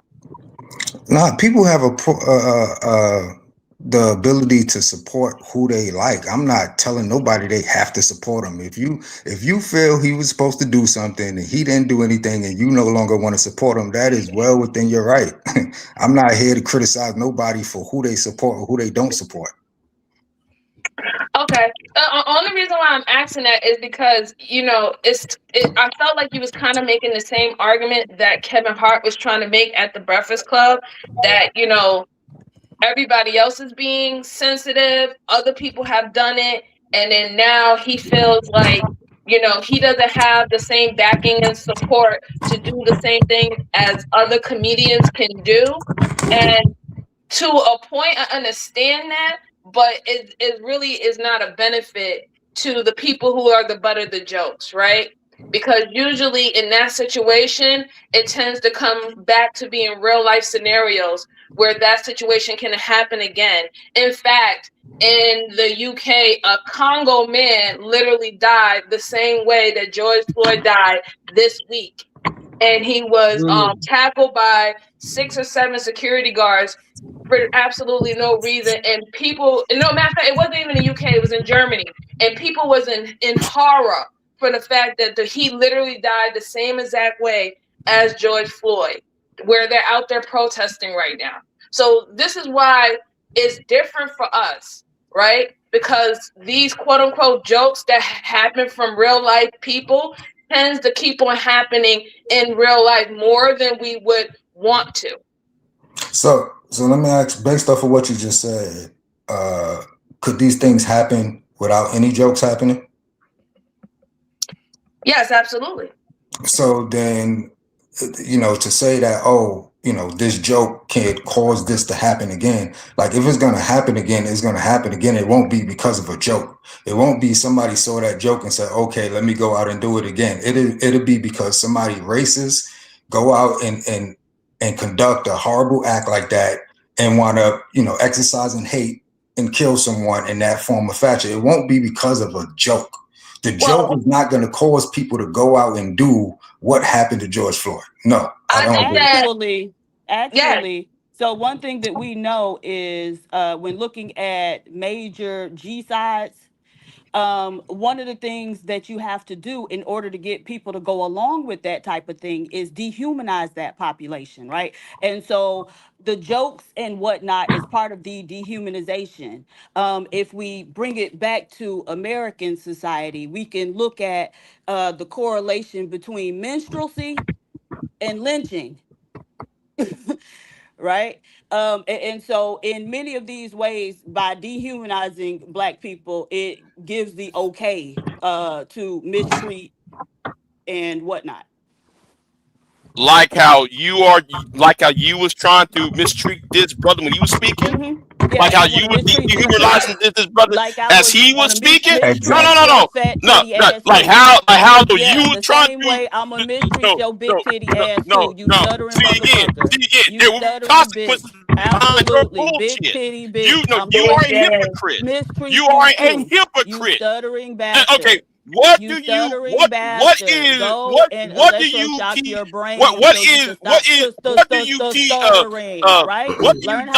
a PhD? Sentence what is your degree, PhD? What is my degree in? What is your PhD? What do you PhD in, PhD? Come on now, let's answer the question. What was your degree? Because to a person hold on. You sit there. Somebody who works nights. It's working hours. Hold on. It's working hours. It's working hours, and you got a PhD. All you do is talk shit to people. I'm gonna take no. You're not on no vacation because you do this 5 times a week. 5 times a day. Absolutely. 5 times a week you do this. When you you don't have a PhD. That tells right there you don't have a PhD because a person who got a PhD would have a job. A PhD wouldn't be online every morning like what you do. Okay. Hater. You a real hater. And you trying to dehumanize protagonist. You can't even get your attack audio nobody. He together, didn't fuck sir. with You can't nobody. even He get didn't your insult sound anybody. together. What are you talking about? Go closer to Pimples your and internet router. and Go closer to your acne, router before you try to talk to us. and nobody Hey, Jay, hands you Diva. gotta get See off me tell you Cricket. something, PJ. This channel, you only say the, Uh, uh, uh, that's uh, all you uh, do. That's all you do is talk shit to people and hide behind somebody else. And I'm Absolutely. out. I don't have to hide behind anyone. I thought when you was up here before, you said he was hiding behind me. So now how I'm hiding behind him if he hiding behind me? Hey, Jay, get off of 4G. Hey, that 4G hurts. He dropped himself. All right. So he dropped. He had to get that off his chest. He needed to get a couple of pounds off his chest as well. But it is what it is. Sometimes you gotta let people. It is what it is. Sometimes, Diva. You feel me? I hate Sharon and Diva. You ain't said it yet. I'm just waiting on it. Talking all this shit. Hold on. We got a super chat. Hold on. Let me just read the super chat real quick. I don't know if Diva can see it. She out I and can about. see it. Okay. The Good. Gale, $2. Did Diva get her PhD in America? Absolutely. Actually, she kind of did somewhat. I did what? Huh? What you said? I said you kind of did somewhat. So yeah, Can I ask some questions of Protagonist? Pretty please. Yes. Protagonist, can you kind of clarify what you mean by selective outrage? Start there. Let's define what it is. I'm assuming it means something a little bit more than people just having a feeling of upset about something. No, I specifically said when there's multiple things being done or stated and people choose one of those situations to be offended by, but not all of those things. That is selective outrage, right? So in this instance, I brought up the fact that they made a joke about Charlie Kirk being assassinated in front of the world, and they made a joke about George Floyd being murdered in front of the world. And yet people only got outraged about the George Floyd joke. I didn't see much outrage about the Charlie Kirk joke. I mean, the Charlie Kirk joke. And it was more recent, right? So that's what I mean when I said selective outrage. Well, if we're as apparently the resident white supremacist around here, apparently, I would be offended by like jokes about Charlie Kirk getting offed, right? But if it's just my feelings, right? Like if I'm just feeling offended by something somebody said, right? I don't really see what the problem would be exactly if we're just talking about the feeling. That doesn't make any sense. And worst part about it is I would expect that different groups would be offended by different things. We all don't share the same culture. We don't share the same political agendas. And even if we are, like, let's just hypothetically say we're all Republicans, right? I'm probably going to be offended by the log cabin Republicans. Hey, there's just different stuff in there. No matter how you divide groups up, there's something to be offended by. And if it's just the expression of I'm offended, what value is that? Well, John, I'd like to comment on that. Josh. Please. Josh, I'm sorry. Sure. I'd like to comment on that. So I don't consider myself to be one of the more sensitive types of my people. I'm more, I don't care as much as they do about certain things. However, I do think that is I don't think that's a reasonable stance to take when it comes to certain things like this. The history of Black people in America is the history of Black people in America. So to say that just because I feel a way about something, everybody feels a way about something, I just think that's a mischaracterization of what's going on. For example, like Jewish people, it makes sense how they can be extremely offended by somebody bringing up something about what happened to them in their history, right? Or people in Palestine, what's happening to them. Like they can be extremely sensitive to certain things, and it's Right. reasonable to think that they would be to those particular things. Right. So So the concept. See, I argue that every group is. I mean, you can't say that they have a right. It's just more of an observation of everybody does feel a certain way. So I don't understand that concept of selective outrage. I'm going to be offended by some things and not by others. yeah. And So just like I assume that all black people aren't a monolith, right? Like they're all going to have different groups. For, let's say East Coast, West Coast, North versus South, right? They're all going to be raised in different environments. So they're going to have different agendas. They're going to have different feelings about different things. It's probably the same thing as white people are, because there's a shitload of us in different groups. yeah. So Okay. I would Hold Okay on. then. go ahead. I Why wanted to don't say Big J something. get to come up and just start talking over people? Sorry, MJ. No problem. I was just gonna say. So when we speak about selective outrage, I think the problem is selective outrage is supposed to be about one particular category, and is being done between two different groups, the same exact stance, but we see different outcomes. Selective outrage is not worrying about the tea in China and then trying to equate it to what's happening in the US. Those are two different environments. They should not be equated. So I think that's the problem, what people are misunderstanding about selective outrage. If one person got murdered What can this way, and then another person, let's say they have different environment, they're different social class, they're different race, all these things, but it's the same type of murder, right? The same exact type of Right. murder. If you have a different opinion about one and then the other, then that's selective outrage. Okay. So Hey, what MJ, exactly I would have a you- question. Josh, hold up. Hey, so is Spectacular Steven still here? Or is he gone? Because he mentioned Charlie Kirk. He said Charlie Kirk with the A word, right? But he said the killing of George Floyd. He even identified those two events separately. And that's one of the things I was going to bring up to him, because I felt offended by both of those comments. I think Pete Davidson and whatever the fuck his face was a problem to me. Like, I have a problem with both of those situations because they both ended in a life being lost unnecessarily. He was showing selective outrage in itself. Just, Well, that's then let me double down on being selectively outraged. I'm completely offended by any jokes about Charlie Kirk getting offended, and I am not offended whatsoever based on whatever happened with George Floyd. Right? So Okay. why can I not put? Why do I have to feel the same way equally about both? because it's about Okay. being reasonable. No, I and mean, you sensible. don't. Right. But hold up, he doesn't. Josh isn't wrong. He can feel how he wants to feel about both of those situations.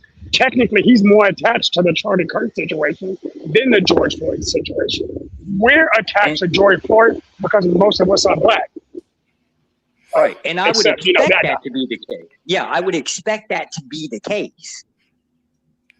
Okay, Josh. Okay, Josh. Are you offended, Josh, Which by the? Be quiet. I'm talking. Oh, now, Nigga, Josh. shut up. Hey. No. Bitch ass nigga don't play games like that. No, wait, No. Sit your goofy ass down. Hey, no, Take fuck your ass that, to work, Gus. nigga. Hey, No, take hey, your ass to work. Jay, calm Take your ass to down. work. Hey, Jay. Now back to you, Hey, Josh. look, you talking all that goofy. Back to you, Josh. I hate Diva. Nigga, quit crying all the time. Whining ass here's the nigga. thing. Now, Josh, Shadow, here is the Oh, question, whining Josh. ass nigga. Why? Shadow, let him ask the question, please. Right.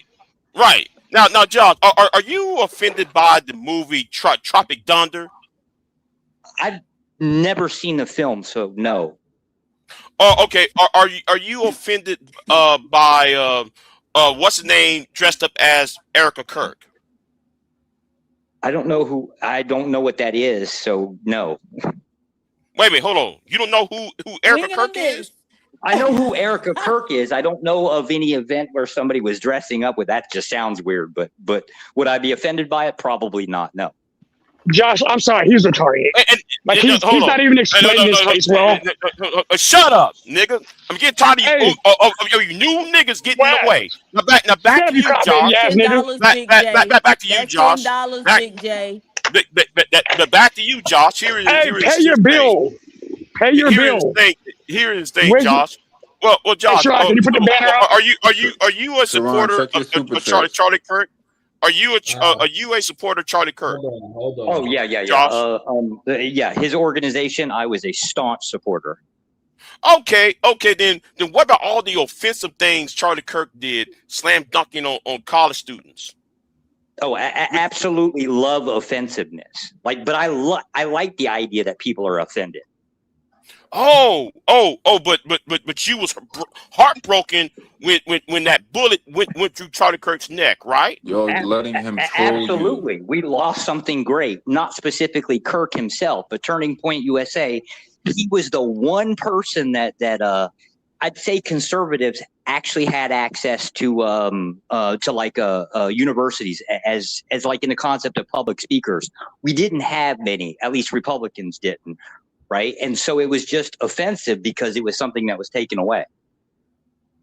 Hey, Josh, you're explaining something to him. Taken away how? Yeah. Taken away how? Well, Republicans basically did not have much of a chance. We had very slim pickings when it comes down to representatives that would go to university campuses as public speakers, debaters, if you want to call them that, but generally public speakers. Shapiro, he basically pulled out because he got run off, mostly threats of violence, things like that. I get that. Okay, but here's the point I'm trying to make. Well, isn't Charlie Kirk a dropout? Was Kirk a what? A dropout and a failure? Yes, he So why should anybody listen to a dropout and a failure in Charlie Kirk? Jay, we're listening to you right now for the same reason. Hold up, let him. Why should we? He's got a valid point. Let him work with it. Right? Yeah. My point valid. So why should we listen to a failure and a dropout in Charlie Kirk? For the same reasons, for the same reasons that you would listen to a crackhead tell you that crack is bad. Oh, what? Oh, you see that? But yeah, that's a fool. A fool would take crack first. A fool would take crack first. Right. So your analogy is a flawed one. Well, no, it would be the case that if Charlie Kirk failed out of school or resigned out of school, right? Became a public speaker. The question is, does he have any less of a right or authority to be able to speak on a concept any more than a crackhead would basically do crack and then go to schools and say, hey, don't do drugs, kids. Anybody can speak about anything. Whether people want to listen to another person probably depends on whether they align something. We all don't feel the same kind of way.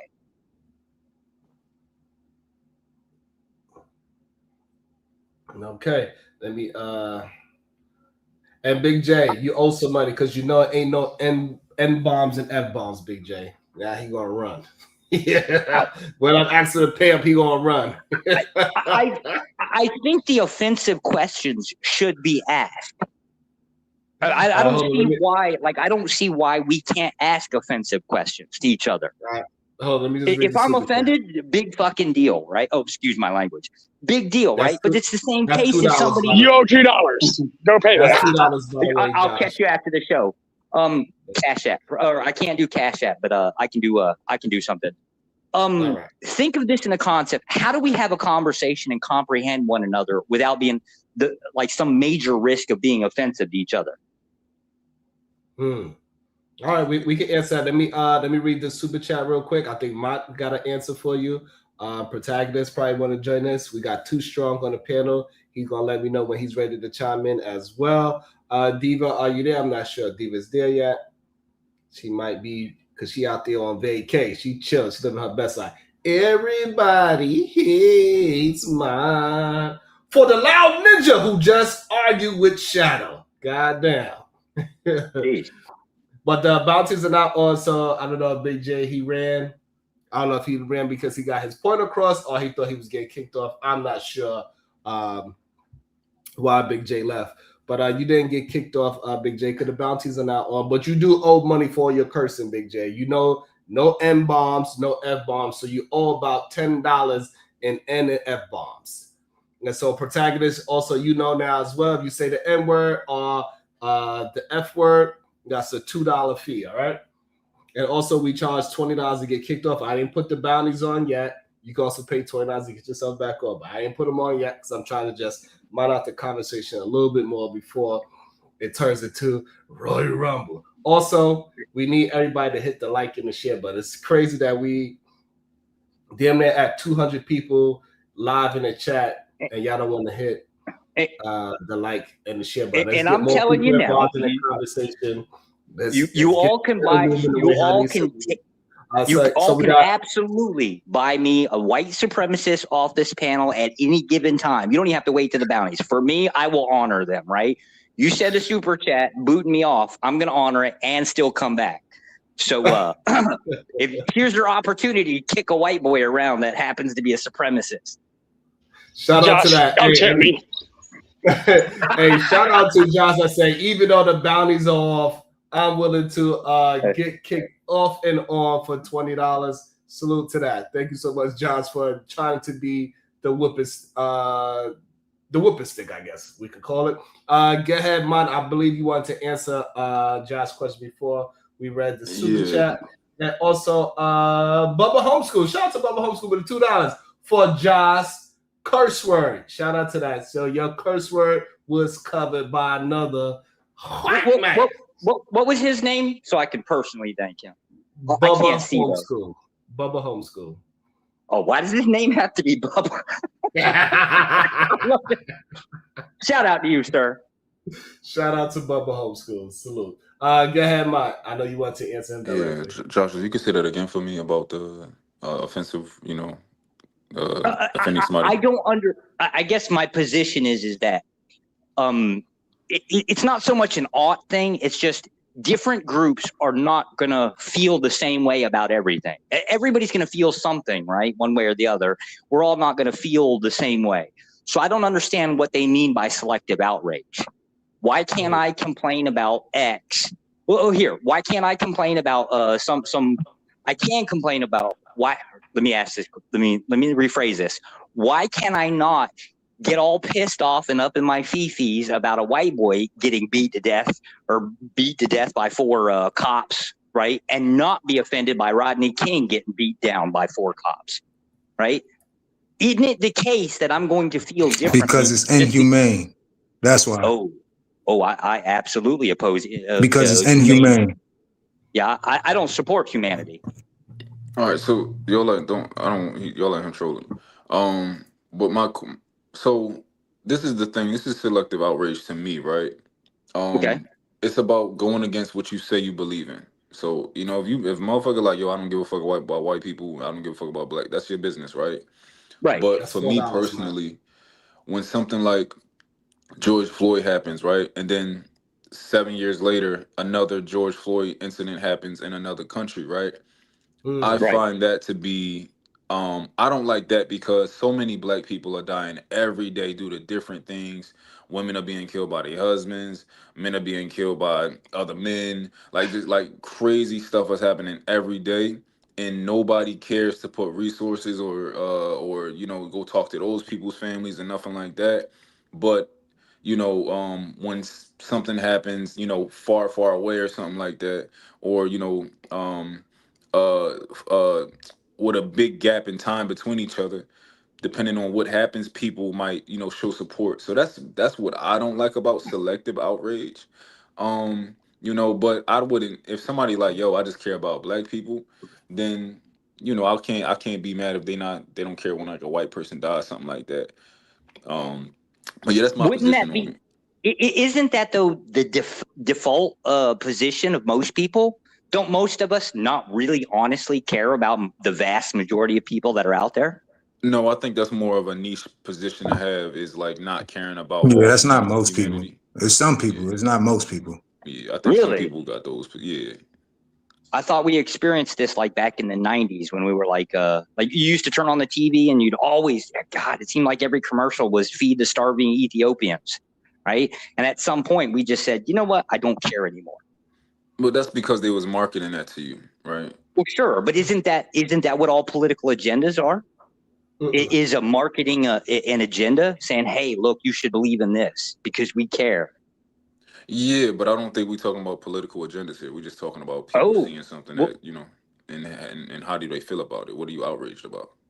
we don't think like these jokes would generally. Let's Well, can we be honest about the joke that Tony intentionally? My problem wasn't that he chose to joke about it. My problem is that for one, it wasn't funny, and I don't think he wanted it to be funny. I think it's almost like he said it to just be like mean or just to, you know, like the shit was not funny, and it wasn't even formulated to be funny. So, I don't know if that was really a joke, you know, and I understand how people feel that way about that. Right. I don't have an opinion one way or the other. I find some things funny and not others, and mostly don't care. But I mean, just is what it is. I just don't understand I don't see what's wrong with selective outrage. I kind of tend to think that we're all in this from a different point of view and have completely different feelings on most of this stuff. Okay. Let me also welcome into the show Edaman Williams and AR, and then Charlotte get this opportunity to address protagonist direct.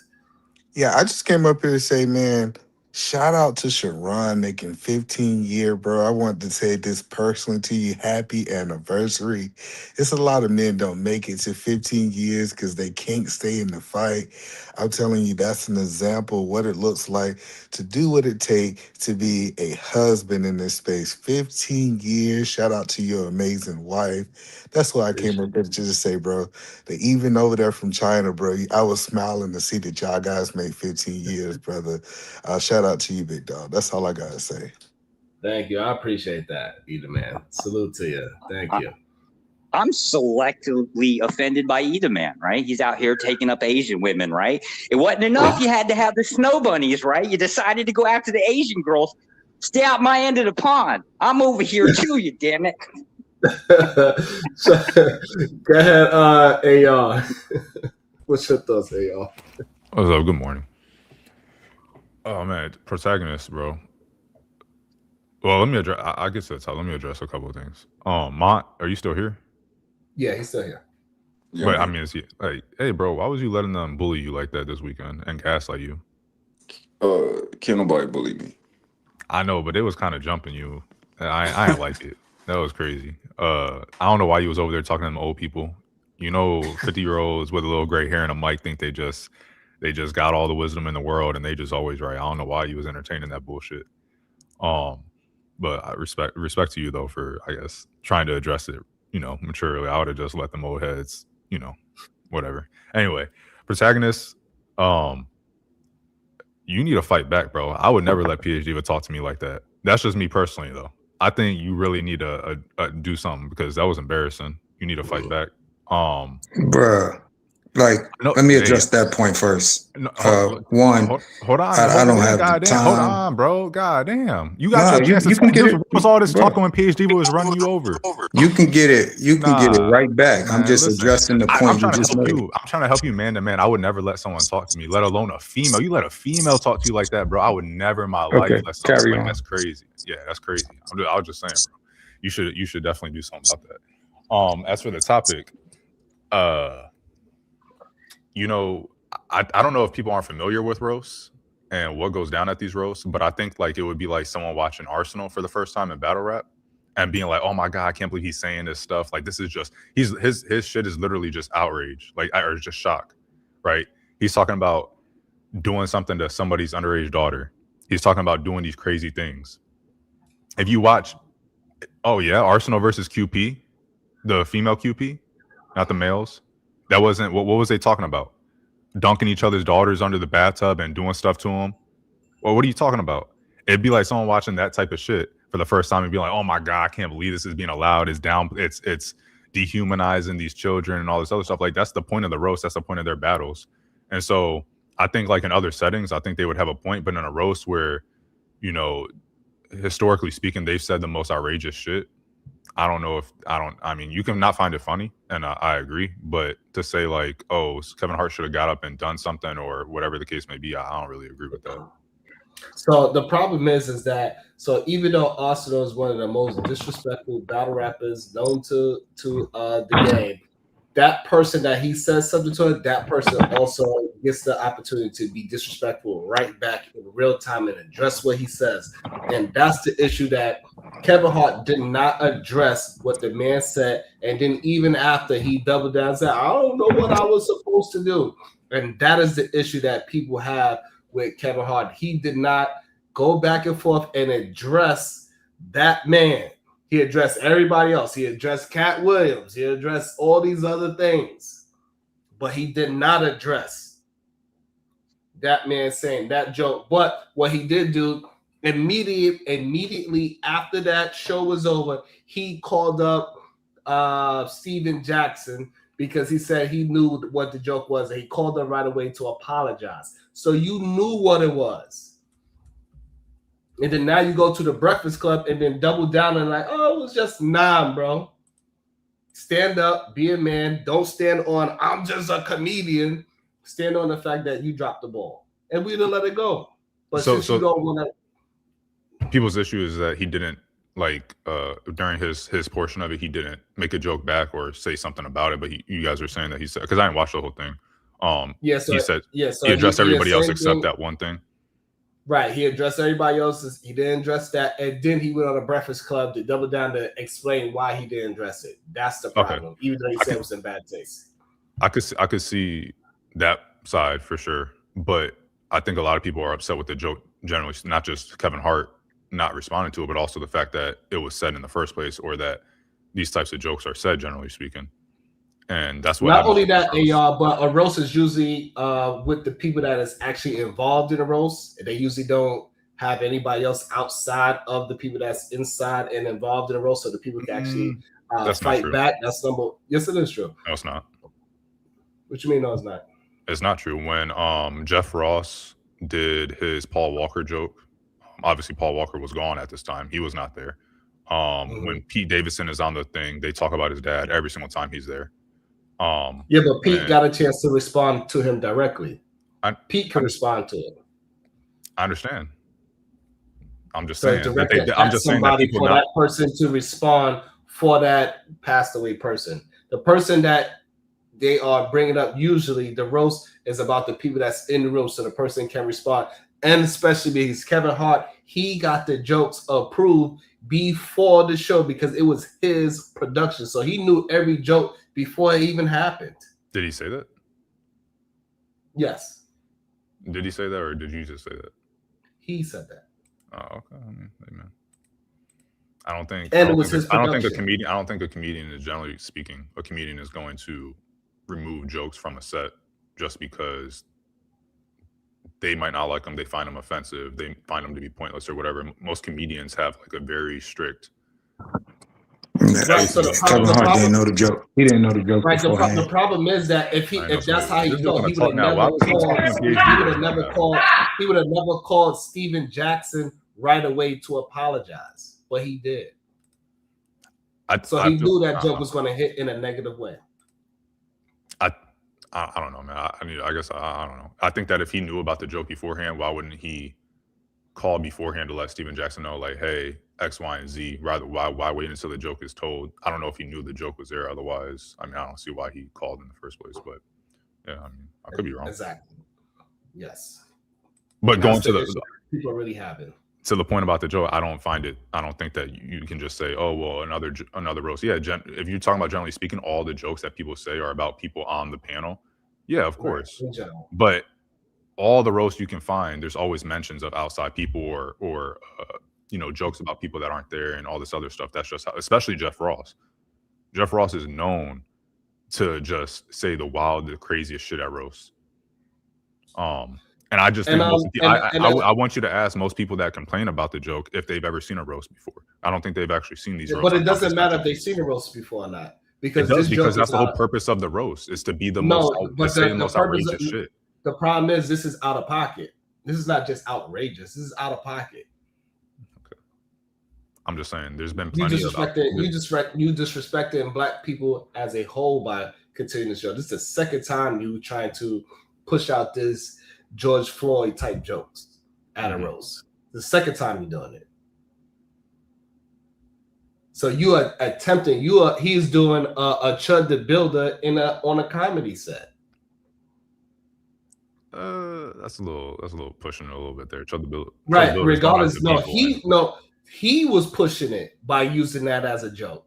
No, I think I'm not saying he's not pushing. I'm saying the comparison is a little. That's a reach. Respectfully, it's not a reach because he used that joke so he could antagonize black people. But we know that Chud the Builder is going with the weapons to black people to antagonize them, to get a physical reaction. He's daring them to do something. He has text messages saying, I can't wait to kill, or I'm sorry, I can't wait to do something to certain individuals. Like they're not even close to being the same. But I get what you're saying about, pushing the envelope or being antagonizing just to be antagonizing or whatever. But the intent and everything is completely different. The only difference is the weapon. The weapon was jokes, and Chud the Builder's weapon was an actual physical weapon. Well, Chud the Builder is literally trying to get someone to physically attack him so that he can do something to them. I don't think this dude, Tony, is trying to get people to physically attack him. I don't think he wants that type of smoke. I don't think that's what he's there for. I think his lane is to be outrageous and to say out of pocket shit. Right? Has comedians been attacked on stage before? For sure. For saying outrageous things? Sure. Okay. Just because it doesn't make it his intent. So therefore, we cannot act as if his intent doesn't mean that he was trying to get a reaction out of black people as a whole. That was his intent. His intent was to get a reaction out of black folks as a whole, no matter what it was, whether it's a physical or just words. He wanted a reaction. I can agree with you that he wants a reaction. We're not disagreeing. He's trying to get a reaction, whether it's no. physical or just words. We're not going to equate the same thing. And the problem is that we have is that we keep trying to say we don't know, but we see what these people are doing. We got to stop with this giving everybody this goodwill notion that, maybe he was just, out of line. No, he's doing exactly what we see he is doing. Just like the brothers after him and the ones before him, we see them for who they are, and we could call them on a BS. And we're just gonna go in circles. Yeah, because right, bro, we are just gonna go in circles. Do you want to keep having a back and forth, or and the only reason why it's a circle is because you want to go on something that you can't prove by intent. But you can't prove it either. You just keep on saying that. I can prove it because it's not the first time. All right, buddy. Because it's not the first time. All right. Like I said, we're gonna go in circles. That's not proving anything. The issue is we act as if. Or you want a monologue? Or you want to have a conversation? Every fight. You just went on this spiel already. Yeah, but I try to say, hey man, we're just not going to see eye to eye. You want to keep on going. Every fight is started in the world through words. Okay, so like I said, and so he's using words. Okay, that's great. So like I said, we're just not going to see eye to eye about it. We can keep on having this back and forth. Yeah, but if you don't want to have a conversation, you don't got to tell me you don't want to have a conversation about it. So like I said, we're just going to keep on going back and forth, and we're going to have this little circle thing. It's not just up on here. I'm down. So I can stop talking to me about it. Do you want to keep on interrupting me? Yes, if you're telling me that you don't want to have a conversation about it, then how about you let me finish, and then you'll see what I'm saying instead of interrupting. Don't stop the conversation. So let me tell you how to. I'm gonna tell you how to deal with me. I'm gonna tell you how to stop interrupting me. I'm telling you how to deal with me. Stop interrupting me. Just stop interrupting me. No, stop interrupting. No, that's not how this works. Okay, stop. If you want to have a conversation, stop. What I'm saying is that you cannot tell me you don't want to have a conversation. I don't care what you're saying. I do not care what you're saying. All right, so I don't understand. I don't get that. I don't understand. I really don't get it why people try to be disrespectful for no reason. Like, this is a show that I'm trying to have a conversation. You don't want to have a Man, I'm starting to see who the clowns are already. Like, my first day on this shit. Like, if you don't want to have a conversation, then don't have a conversation. You can't tell me it's a circular conversation, but you want to continue. Like, I'm confused about it. Now, some people be power tripping, and then, because he just was telling me what I should or shouldn't do and what he won't let nobody do. Man, it's 9 o'clock in the morning where I'm at. I'm not about to be, 10 o'clock. I'm not about to be on here arguing with no woman that I can't see that's saying a bunch of reckless stuff. Like that Bro, ain't where don't my even care what energy you're and saying time right is now, at. bro. This dude over here Nobody, talking about his nobody, gangsterism bro. I'm until talking. 11 a.m. I'm talking I don't right care. now. I don't care. I'm talking right I now. don't care. I was having a conversation with Strong. Yeah, Nobody's yeah, having a but you, conversation with you. for the last Nobody's for the having a last 30 conversation with seconds, you. you wasn't saying shit. So I'm I talking. was saying, but I got kicked out. I couldn't say Well, that anything. ain't my problem, bro. I was don't run saying the it in- app. I was I saying it don't in run the the back app. room. I was saying it in the back room. Yeah, at the end of the day, all I'm saying is how you handle stuff is how you handle At the end things. of the day, Don't project that on me and then say, I'm just and this saying, is your bro. favorite line. Oh, I'm coping. I'm coping because I tell you I don't Who said argue you was with people on coping? the internet. Who said you were coping? You texted, bro. I'm I just didn't looking at text the it. chat. Why You you said lying to? you Don't be coping. lying to the people. I never said that. All right. Your name is AR, right? Whose? No, that's not my name. Oh, who's AR? I don't know. The person. That's me. Wait, that's me. All right, so I don't know what's going on. I don't know if y'all don't want to have a conversation. No, I don't find it funny when I don't know if we're gonna have a conversation, just have a conversation.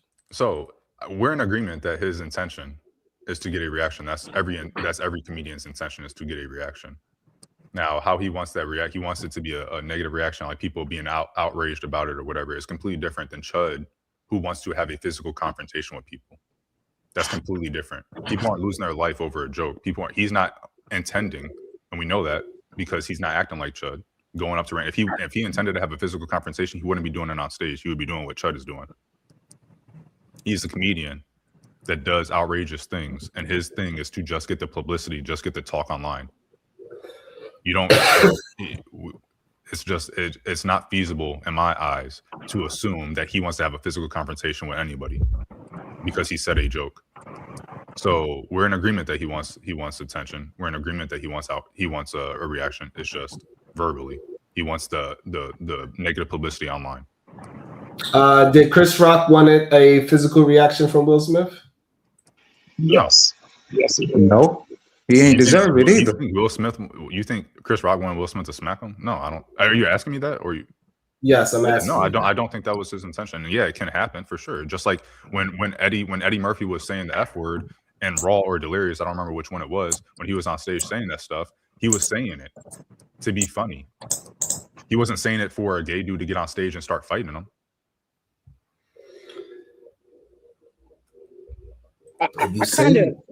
I low key think that people look, butt whoopings don't just come falling randomly out of the sky. Right? It doesn't. I don't know why we act like that. Yeah, this is crazy. I think we all know that there's lines, and that the more we push these boundaries, right, they're going to result in confrontation.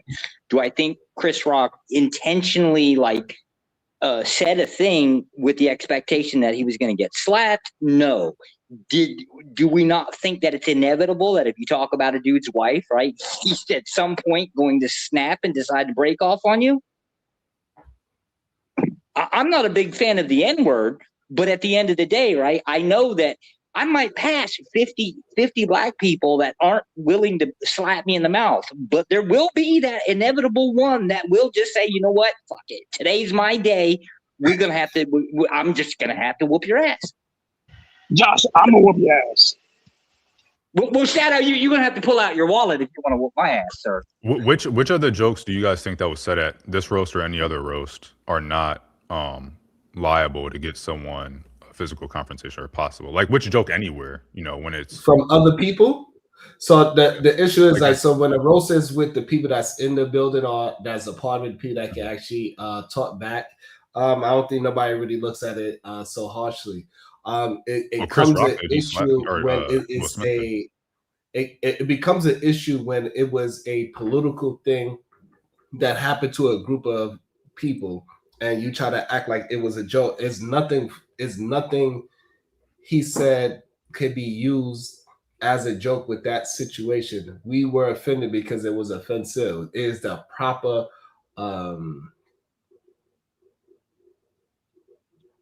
reaction to what he said, and it's okay for us to react the way how we react, and we got to start figuring out a way to start canceling people for being ultimately disrespectful towards us, just like other groups do the same exact thing. Do you watch Tony? Other groups, any like like Johnny Somali, right? His ass is in jail for doing that same exact thing. There's other people. You go to other countries, you go over there, you attack the people there. Your ass is going to get dealt with physically. Sharon, let me ask you a question. Oh my God, this dude talking again. Let me ask you a question, Sharon. Do you think Charlemagne should have slapped the shit out of Joe Biden when he was on the Breakfast Club and said, "If you don't vote for me, y'all aren't black"? Did you find that offensive? No, I did not. Why not?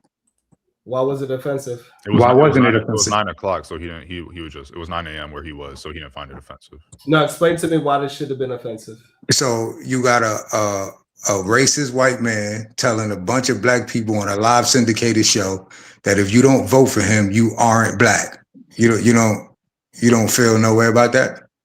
You think voting for Donald Trump is in any kind of black situation? That's not what we're talking about. We're talking about his comments on the Breakfast Club. Did you find that to be offensive at all? So when we have both of them, right? We have both of them. One is doing things to disrupt everything black, right? We got one that's taking away DEI. He's taking away Black history. He's just repealing blackness all over through America, right? We got one person doing that, and we got the other person that is at least maintaining status quo. So now, if you have one person that is against black people and the other person just maintaining status quo, is it a true statement that if you vote for the person that is taking away everything you are as a person, that you might not be what you think you are? That's gonna go down a whole different lane, because if we're gonna talk about that, then you got to talk about Joe Biden's track record against black people. So you can miss me with the whole, you got Joe Biden, you got Trump, and what he said wasn't racist because look who was on the other end of it, when this is the same man that put the 94 crime bill in that disrupted the whole black family, the whole black community. Like he was responsible for locking up. What happened? So protagonist, in 1994, were black people for the crime bill as well? Were black people for the crime bill, or are you saying were there a specific group of black politicians that were for it? The bill that you just talked about, were black folks for that crime bill? Not black folks as a whole, no. No, so then you're not understanding the history. They were, because crime was wild. Black folks as a whole. So you're talking about all? You're saying all? Sharon, you saying all black people, or are you just saying that the Black Caucus was for it? Like, well, what are we talking about here? If you want to win the argument, you can add in all. I never said the word all. No, I'm not trying to win the argument. I'm trying to be specific. Because if you're saying the Black Caucus was for it, I never insinuated all. What I'm saying is that in 94. Black folks was looking for a crime bill as well because crime was running rampant. Am I wrong? No, you'd definitely be right about California. You're definitely right. And we can't even equate the two. Why not? Our history. Hold on. Just to be clear, just to be clear, a Gallup poll from '94 showed that 58% supported the crime bill and only 49% of white Americans supported it. So. We're going by majorities, then the majority of the black community, based off of polling, did support the crime bill, on top of the black leaders in the community supporting it, representatives. So that justify him standing on Congress floor. Some more, dude. Hold on. No, what we're trying to get you to understand that it's not a racist thing, because black folks themselves, in majority, wanted the crime bill because they needed something done within their community. So they was fighting for it, and our black leaders at the time was fighting for that bill as well. At the time, did it turn out to be messed up? And now we can look back at it and say something else? Yes, fine. But we talking about in the moment. Yeah, in the moment, it wasn't looked at as racist. Now we go 30 years later, we could probably pick it apart and we can call it whatever we want to call it. But we talking about in the moment. It's not racist unless you believe. It's not racist unless you believe that a majority of black people are out here, I don't know, snagging people's purses or something. In the moment, in the moment, it definitely was racist coming from someone that said he didn't want his kids to grow up in a racial jungle. The same one who said he don't want his daughters going to school with these animals. Like, this is who the bill was proposed by. Someone who was speaking like that. And then you're going to say it wasn't racist? The intent wasn't racist, but it's coming from someone who had racist rhetoric his entire youth? Yeah, Come we can on defend now. that. If you live in a gated community, do you want to have some say in the people that live in your gated community? If you live in a gated community, yeah, you should have say who lives in your community. Do people of likeness, let's just say the Asians, do they have an Asian neighborhood? Do they have a black neighborhood? Do they have a white neighborhood? We all basically group up with our own people, our own kinds, basically. So we're all technically living in gated communities. We just, not all of us have the privilege or the ability to control who gets to live in our neighborhood and who doesn't. This is just a natural instinct of people. Yeah, but how you describe those people deems that's where the racist part come in at, right? So if you just say racism would be better defined as a systemic, like a system. Let's just hypothetically say I want to create. I want my police force to go after these people, but leave my people alone. That would be racist because you're utilizing a system that we have against one and not the other. Yeah, and we've been seeing that throughout history. Right, sure. Then you'd have a point there. But if it's just a case of I'm proposing a bill because I live in a gated community and I don't want my neighbors to be anybody other than people like me. Yeah, but that's not the bill that was proposed. I'm not sure where you get that from or where you bringing that up from. Why you bringing that up? So hold on, let's just so what the conversation was about, you saying that Biden is racist because of the 94 crime bill, and we just brought up facts that show that 58% of black people was in support of that crime bill. So at the time, the people at the moment didn't look at it as a racist bill is what we say. Now we was to stretch it 30, 40 years later, when we pick it apart, maybe we can all say, yes, it was a racist bill. But at the moment, we can't say the same. Yeah, but throughout history, black people have supported. Throughout history, black people have supported movements in the moment, thinking it was beneficial for them, and it turned out to be totally opposite. That doesn't mean. Name another one. Say that again. Name another one. The whole civil rights movement. I told you he's gonna say the civil rights movement was a racist movement towards us. The whole civil rights movement was not beneficial for black folks at all. This is why white people and minorities, the minority groups, benefited from the civil rights movement more than we did. If black people still benefited, they benefited more, then that means that black people still benefited. Listen, I think his argument would be something the like idea this. when you think civil rights movement. We want you to stand on something. We want you to stand on something instead of moving the goalposts and moving around, right? You said that other people benefited. Yeah, I'm not. We know you're not going to, but we're going to try to get you to. You said I'm not moving the goalpost. You keep on backpedaling and changing shit. And he's really doing you a favor because he's not even asking you to address the fact that, hey, how many people in the black community supported prosecuting and locking up the Central Park Five, because Trump took out ads to do that. How many people do you think if they polled the black community were supportive of that? How many do you think they're supportive of taking away black accomplishments in the military, like at cemeteries, on federal landmarks and all that stuff? How many are supportive of that? Probably a very, very few. Trump and his administration are doing that. How many do you think are supportive of having white nationalists leading the country? Outwardly white nationalists. They're probably not supportive of that, and you just let them off the hook. So that's what we mean when you're not standing on anything. So going back to the thing that you just brought up, even if other minority groups did benefit more, then the black community would have still benefited from that, right? The black community can vote, right? But the black community got rid of a lot of obstacles in the way for black community to accomplish, for the people in the black community to accomplish certain things. So whether another group of people were able to utilize the advantages or whatever in the Civil Rights Act more so than the black community, that doesn't change the fact that it was still beneficial for the black community. All right, so one black people were voting, especially black men were voting prior to the civil rights. Why was it especially black men? Because we live in a patriarchy and then men had more all rights than buddy. women at the time. Basically, And that's so, how it is. so what changed at the time? What changed? So black men had more rights at the time. What changed that allowed women to have more rights?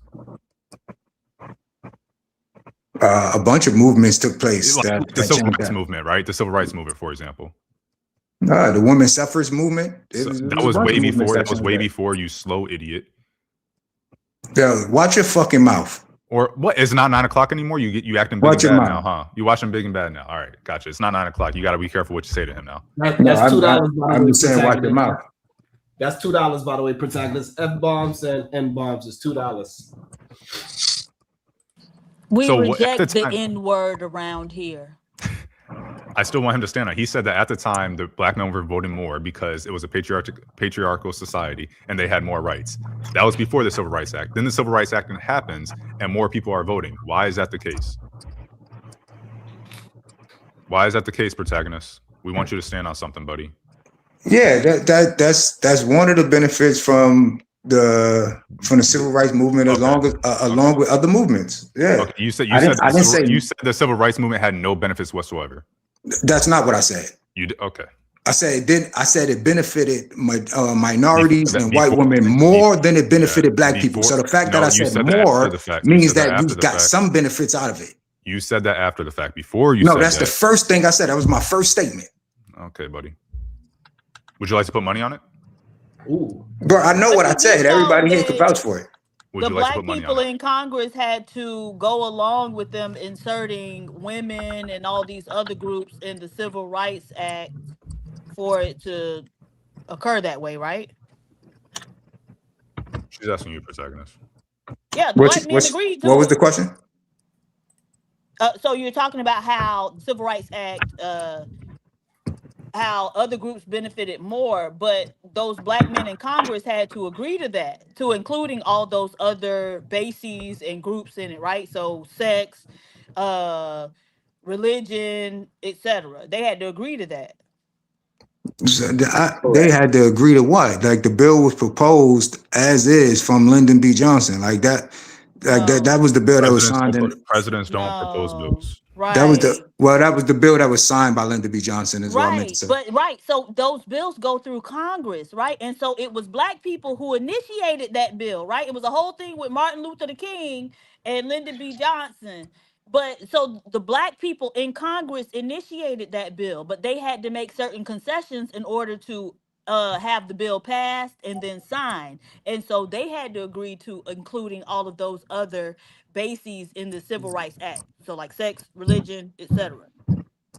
Yeah, and then all those other groups superseded, what But you the agree actual. to it.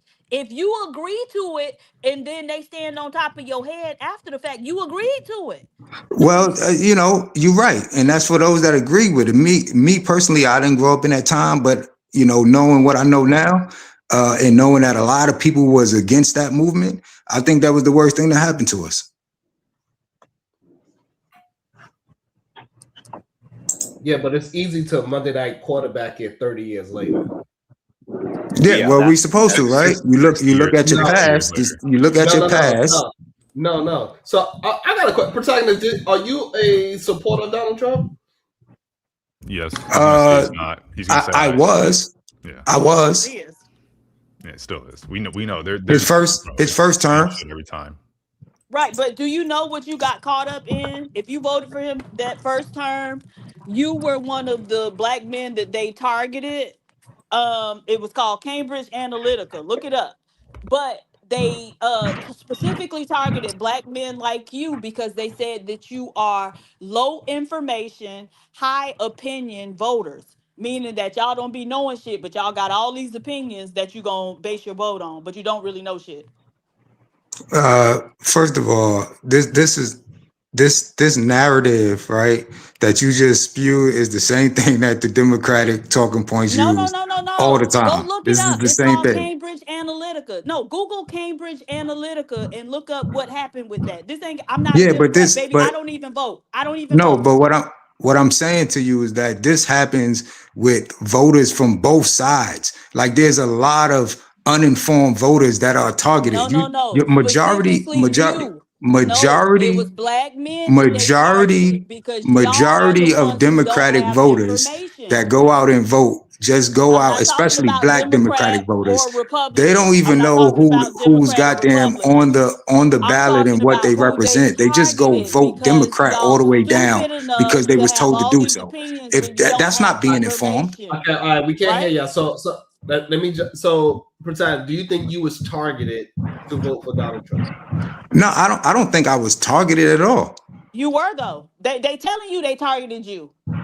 I didn't. So I don't know where you get your information from or what they're telling you. I voted for Donald Trump because, and this is why I was a supporter of Donald Trump, because one, he wasn't a politician as usual, right? It was something fresh. It was something different. He was saying stuff that politicians usually don't speak on. Right. He was calling out other politicians. He was calling out the news media. He was calling out a lot of things that your ordinary politician don't do. So my support for Donald Trump was more of, this is a breath of fresh air. This is not just your regular politician coming down, keeping business as usual. It was something different. He's proven Diva's point. He's proven the point. But see, this is the You don't thing. even realize he's proving the point. The thing is, No, it they ain't about wanna proving a do point. it It's about me and telling make you think why that I it's supported your him. idea, right? So that's how smart they are with their deception. They able to target you and make you think that it was your idea. What you mean? Like The stuff, that makes absolutely the way no they sense. targeted It you, makes everything that you perfect just sense said. if you got sense. It makes absolutely It makes no perfect sense. if you got sense. Go Google Cambridge Analytica, and they are telling us what they did to y'all. This ain't some shit that I made up. The white First of folks all, is talking about how they looked at everybody and say, "Who is the weakest link?" And they so let found black me men.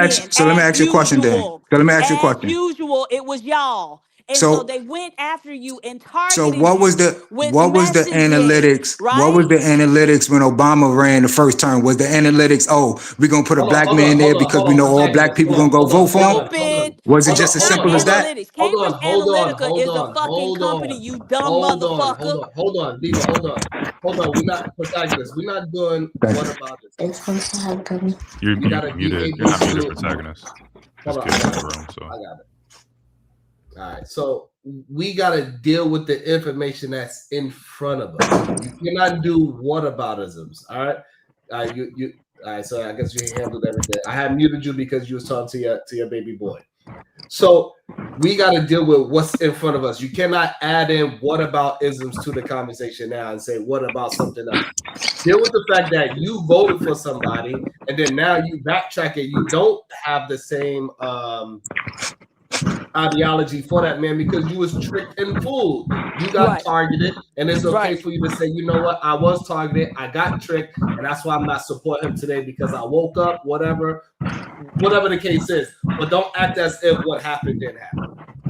So one, I want to say this, right? I have my own mind.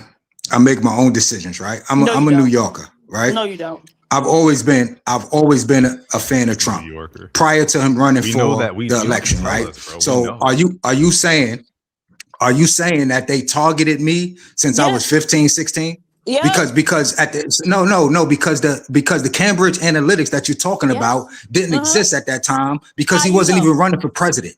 So me liking Trump was way before he ran for the presidency. So when he decided to run for the presidency, right? Yeah. The fact that I already liked him and that the fact that I already liked him and he was coming down saying stuff that the regular politician wasn't saying to me was my reason for why I decided to vote for him. That had nothing to do with no Cambridge Analytics. That had nothing to do with being targeted. That had everything to do with me being a New Yorker, him being a New Yorker, and I was a fan of Donald Trump. That's what it has to do with. So, protagonist, my question to you: what about when Donald Trump, what he did to Central Park 5 as a black man? What did you think about Donald? So again, I'm from New York City, and I remember this clearly. Donald Trump didn't do anything specifically to the Central Park 5. Donald Trump took out. He took out what? He took out a full-page ad calling for the death penalty because of the crimes that was being committed in New York City during that time. Like in that full-page ad, he not once mentioned the Central Park Five. He talked about the crime that was going on, and during that period of time, because I looked it up and researched it. During that period of time, there was an average of 5 rapes and 3 murders a day. Don't say the R word. Oh, all right. Well, it was a well, you heard what I said. That's what was going on in New York City at that time. So therefore you was on for, so you agree with tougher crime bill. I agree with who? The tougher crime bill. I agree with the tougher crime bill. Do you agree with being tougher on crime? Do you believe? No. I'm not. I'm talking about the reason for the full-page ad that he put out, bringing back the death penalty. And the full-page ad was about being tougher on crime, correct? That's what he was calling. He was calling for bringing back the crime, the penalty, because crime was running rampant in New York City. So Donald Trump was in support of this crime bill that was going to be tougher on criminals, correct? That's a yes or no. I don't know what his stance was on the crime bill specifically. I know why he put out the death penalty ad. There's two totally different things. Okay, him asking for the death penalty, is that being tougher on crime? Absolutely. Okay, so therefore he's in support of a bill that's going to be tougher on crime. We could have our conductive clues to say yes to that, correct? Well, if you want to correlate the two, then yeah. But what you was asking was him pulling out an ad on the Central Park Five, and what I was saying was the ad wasn't on the Central Park Five. So that's fine, but also you see that he wanted to be tougher on crime. What you said was racist. That's what you said. So no, I said the 94 crime bill. Joe Biden, right? When did this happen? When did the Central Park Five happen? What year? Say that again. When did the Central Park Five happen? What year was it? Off the top of my head, I don't know. So if somebody want to look it up, I don't remember the exact year. You on the computer? Do you think it was before or after 94? I'm about to find out. I don't want to guess whether before or not. I'm gonna Google it right now. Guessing on everything else? Why don't you guess now? You said women's suffrage. You was guessing then?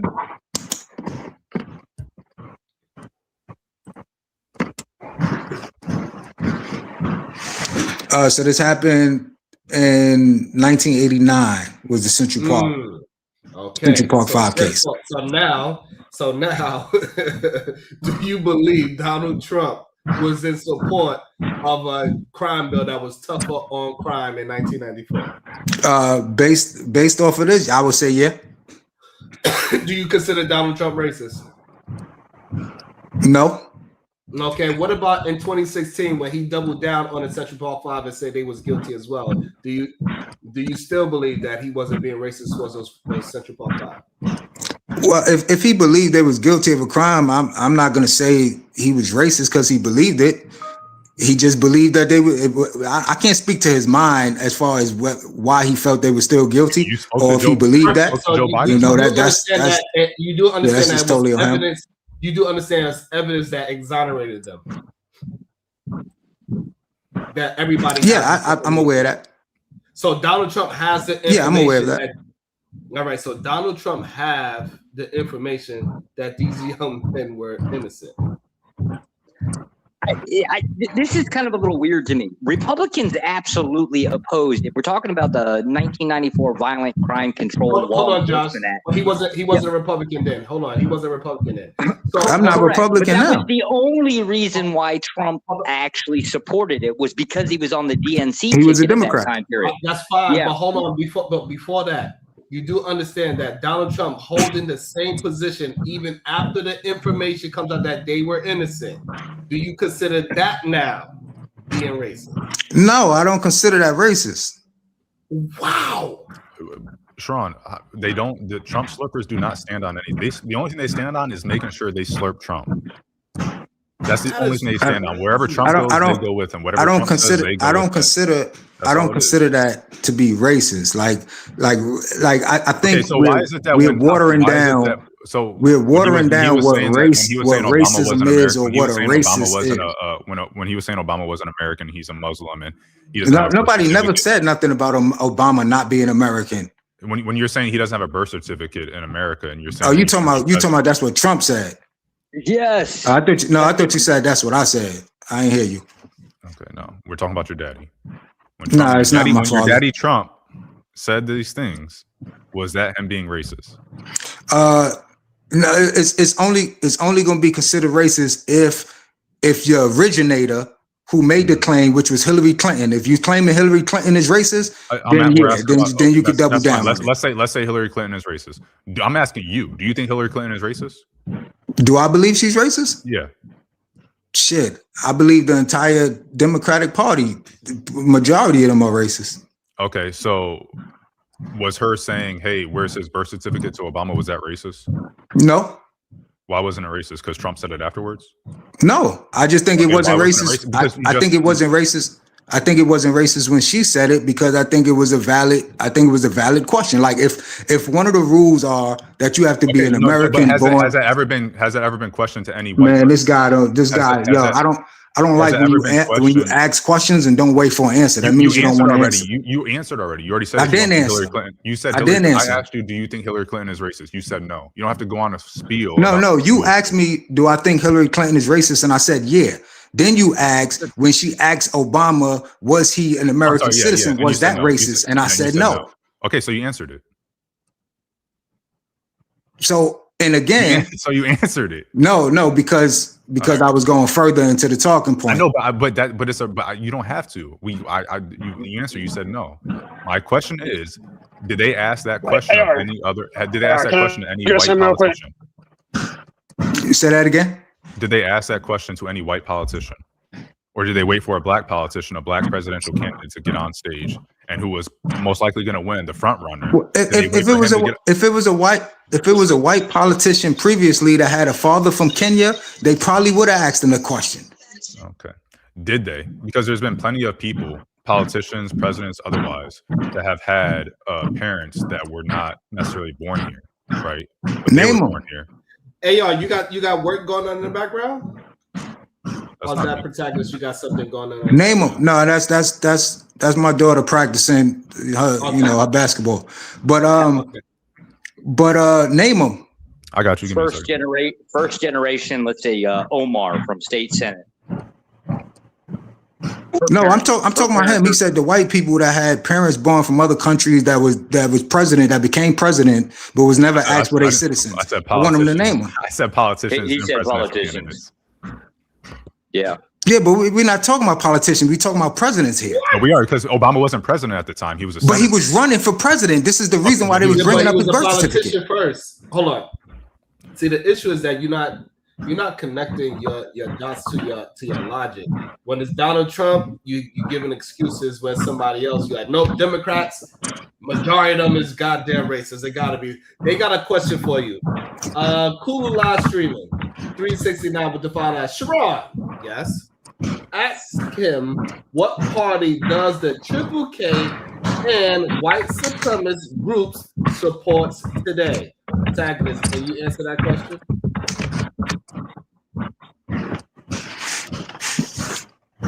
What was the question? What does the Triple K and white supremacist groups support today? Do they support? I don't know. I'm not KKK or white supremacist. Right. Do you believe they support Donald Trump and the MAGA movement?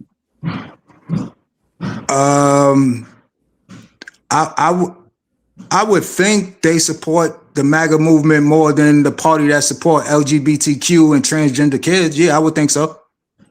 Okay, so and you in support of that same movement that support white supremacists, white supremacists support as well. So, all right. So let me, and just for context. So I'm a fan of the New York Knicks. So if a KKK or a white supremacist is a fan of the New York Knicks, I got to stop being a fan of the New York Knicks. Is that's the logic we going with? No. If the New York Knicks is absolutely going to take your voting rights away, sir, yes. I'm a Christian but nobody's taking my voting rights away. So no, what you're not understanding. Hold on, what you're not I'll give you examples.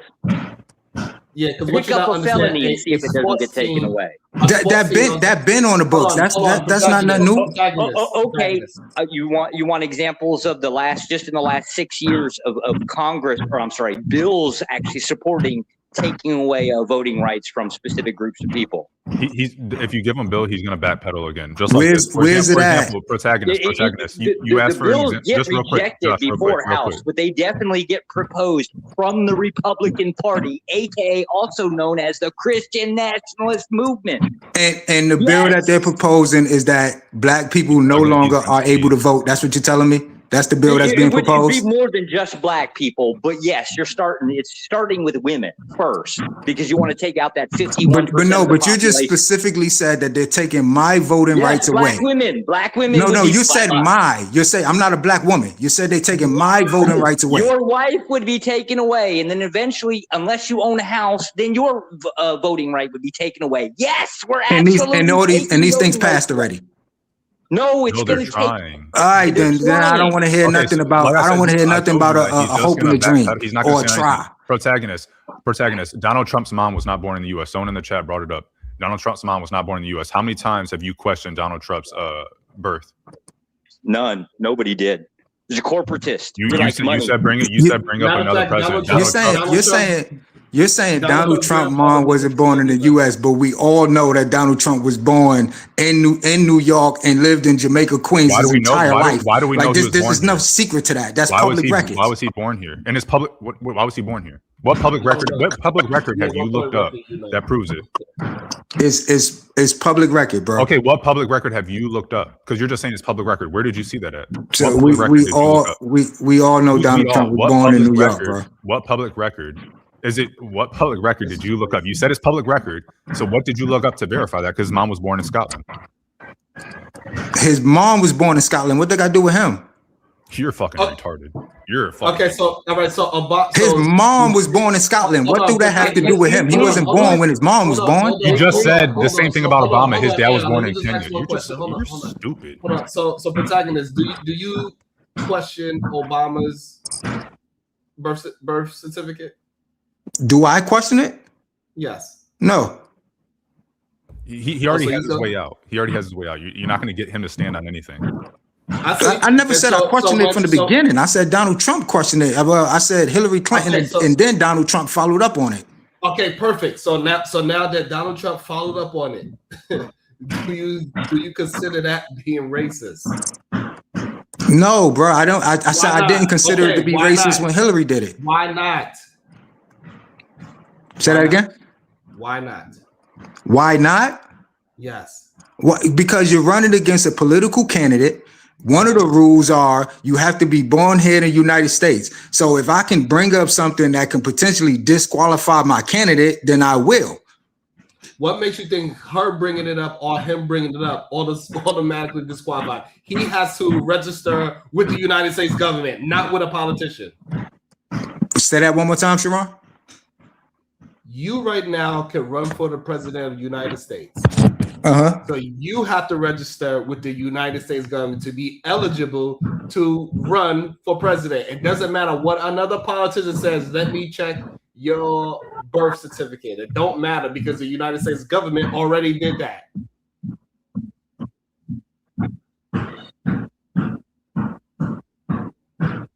Bro, to be honest with you, I don't know how the inner workings of the government work and who they elect and what deep dive research they do.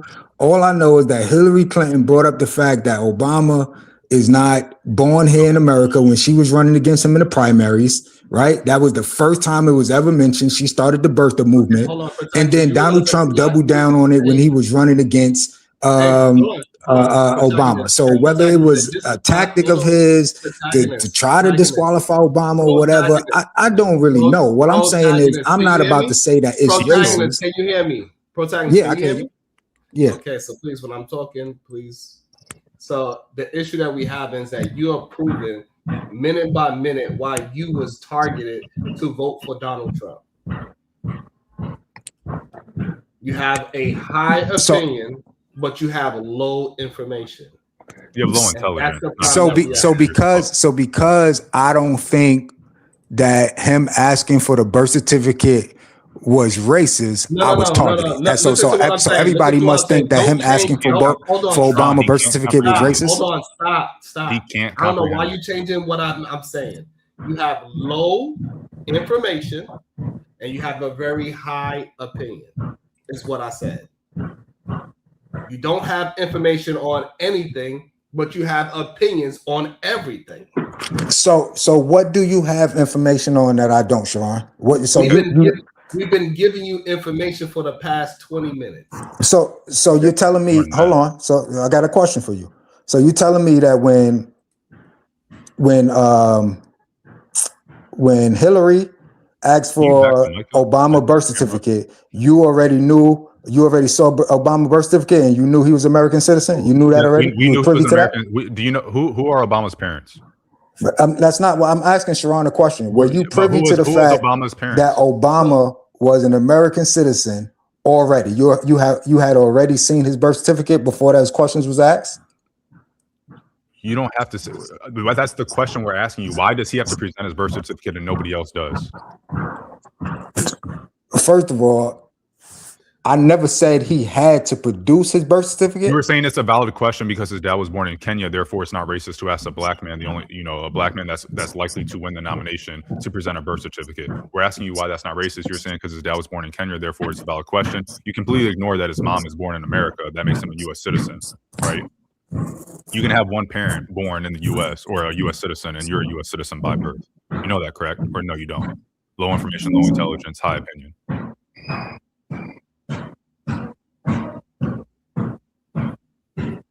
Okay, good talk. Yeah, man, this guy, he's definitely the target audience. Sharon. Non-intellectual. Sharon, you gonna answer the question, Sharon?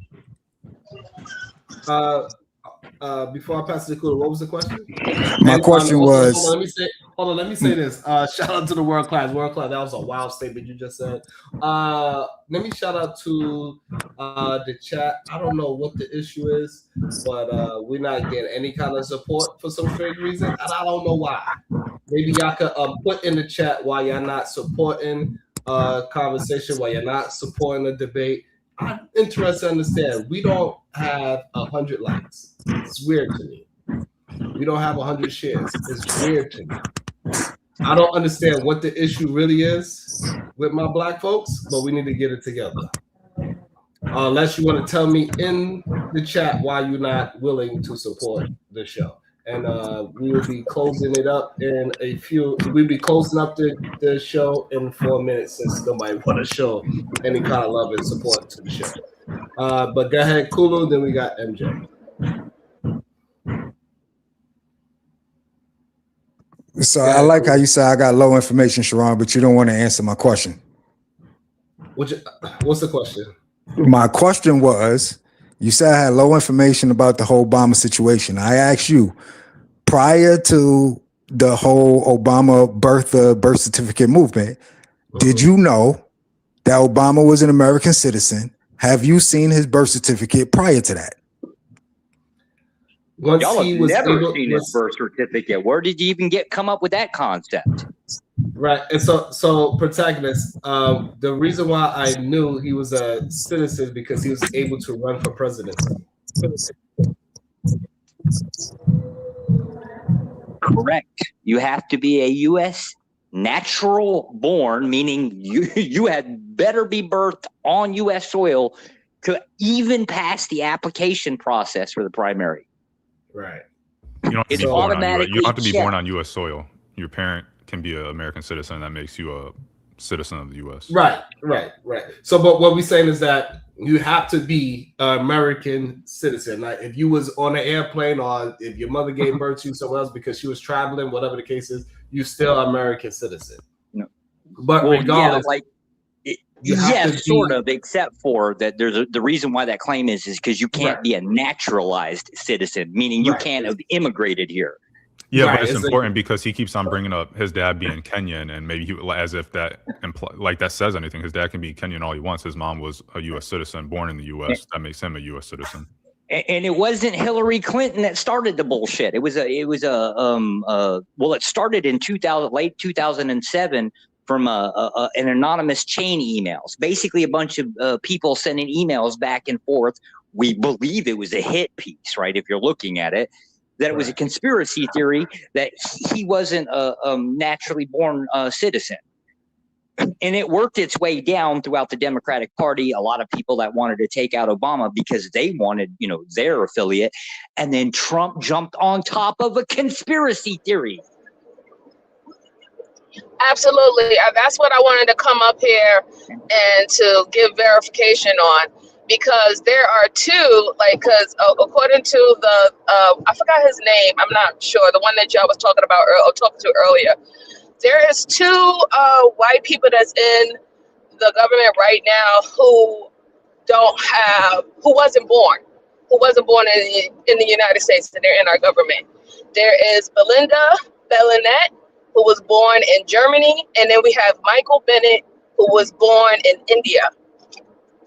So, they're both a part of the Democratic Party. So yes, Josh is correct that if they was, bringing on this conspiracy theory, it's because they didn't want him to initially to be the candidate. And yes, Trump is going to use that for his benefit because he's on the opposing side. So yeah.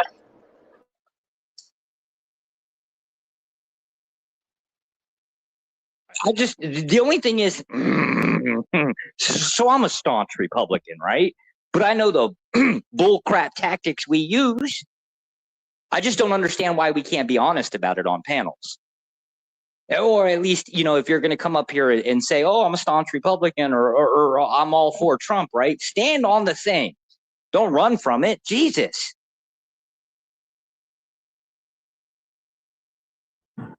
These people don't have integrity. What thing is there to stand on? He's a slurper. That's what he stands on. He stands on slurping. He stands on, I can't be wrong. He's a contrarian, right? They think that because they learned something that wasn't in school, that makes them intelligent. Even if it's whether it's right or wrong, as long as it's the opposite of what they learned from the system, therefore it is correct. Fair. So right, that's what they stand on. Fair, I get the point. I don't like the fact that we can't have a dadgum conversation, or we have to take this small little thing and drag it out for an hour because we can't have an honest, straightforward conversation. What's wrong with saying I don't know? Nothing's wrong with saying I don't know. Because if they say I don't know, why you didn't say it? What say I don't know about what specifically? When you said women's suffrage. I don't know. Say I don't know about what specifically. What was you talking about? Well, it could be a long list of things, right? Like any topic that we brought up here, selective outrage, right? Start there, work your way down to when you get to a point where there really is no final answer. Bro, that was very vague. Like, if I said a bunch of things, you should be able to name one that I could have said I don't know. To be fair, it was a long conversation. The first one would be... All right, so just name one that I could have said I don't know on. I gave an example. You said that the reason black men were voting more was because they had more rights. It's a patriarchal society. I said, and so that was before the Civil Rights Act. What happened that allowed women and other people to vote more? And you said, well, there's a lot of movements, like the women's suffrage. That's an example of something you should say, oh, I don't know, or just recognize that you're dumb and you don't have any integrity. Yeah, because first of all, yeah. So I don't know. They try to I don't know. I don't get it. I don't understand, Josh. Too Strong. What is the issue? I don't know. Shout out to Too Strong for the $1 super sticker. Thank you so much. I appreciate you, Too Strong. World class. Make sure you send me that information. I want to see what you're talking about. PhD, were you there? I'm not sure if Diva's there, but yeah, I think that's a little concerning that people cannot hold on to their own conversation, their own topic. Is crazy to me. Also, I think it's crazy that we couldn't get to 100 likes. I don't know what's your disdain for a good topic. It's weird to me. Maybe y'all only support when, I guess, the so-called big dogs is around. You know what I'm saying? You know what I'm saying? That's what it must be. Maybe because I wasn't bashing men or women. Maybe that's the problem, right? I don't know. Maybe y'all can let me know what's the issue. I thought we was having a great conversation. I think we was doing really good. We was ironing some things out. But we let y'all talk. We let y'all communicate. They say everybody else run my show, so I'm letting you, the audience, run the show. All you gotta do is hit the support button, hit the likes, hit the shares. And if you can do like Too Strong and hit the $1 super sticker. We got 150 people. If everybody hit the $1 super sticker, we'd be all right as black folks. We could learn how to crowd fund each other. But for some reason, too many of us want to get caught in maybe possible narratives. I don't know. And say what people say about Sharon instead of what is actually happening on the show. Was your actual experience on the show? Right. So, and again, we having a conversation. People like Big J don't understand how to have a conversation. And he want to say we are trauma farming. Okay. If you say so. It is what it is. But salute to everybody that is here. Make sure you hit that like button. Hit that share button when the show's over. Hit the hype button, god damn it.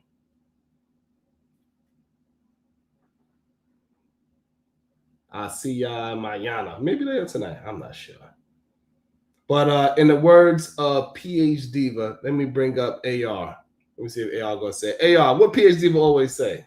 I think she said, how much to extend the show. I think that's what she typically, I think she said something like that before, right? I don't know. Why did I bring AR? I have no clue why you chose me out of all people to bring up. He was better off with protagonist. Yeah. Oh, that was funny. That was genuinely funny though. Hey. And look, and I also, that's a good example. Hey, look, me and AR can get at it, but hey, it's still all love. We still got love for each other. Salute Yeah, I'm to teaching AR. Sharon, so I appreciate him letting me welcome me over here so I could teach him some things. And stress me out too. Yeah, hey, meditation, teaching you. You're over there, start, getting into that meditation, that Buddhism type shit.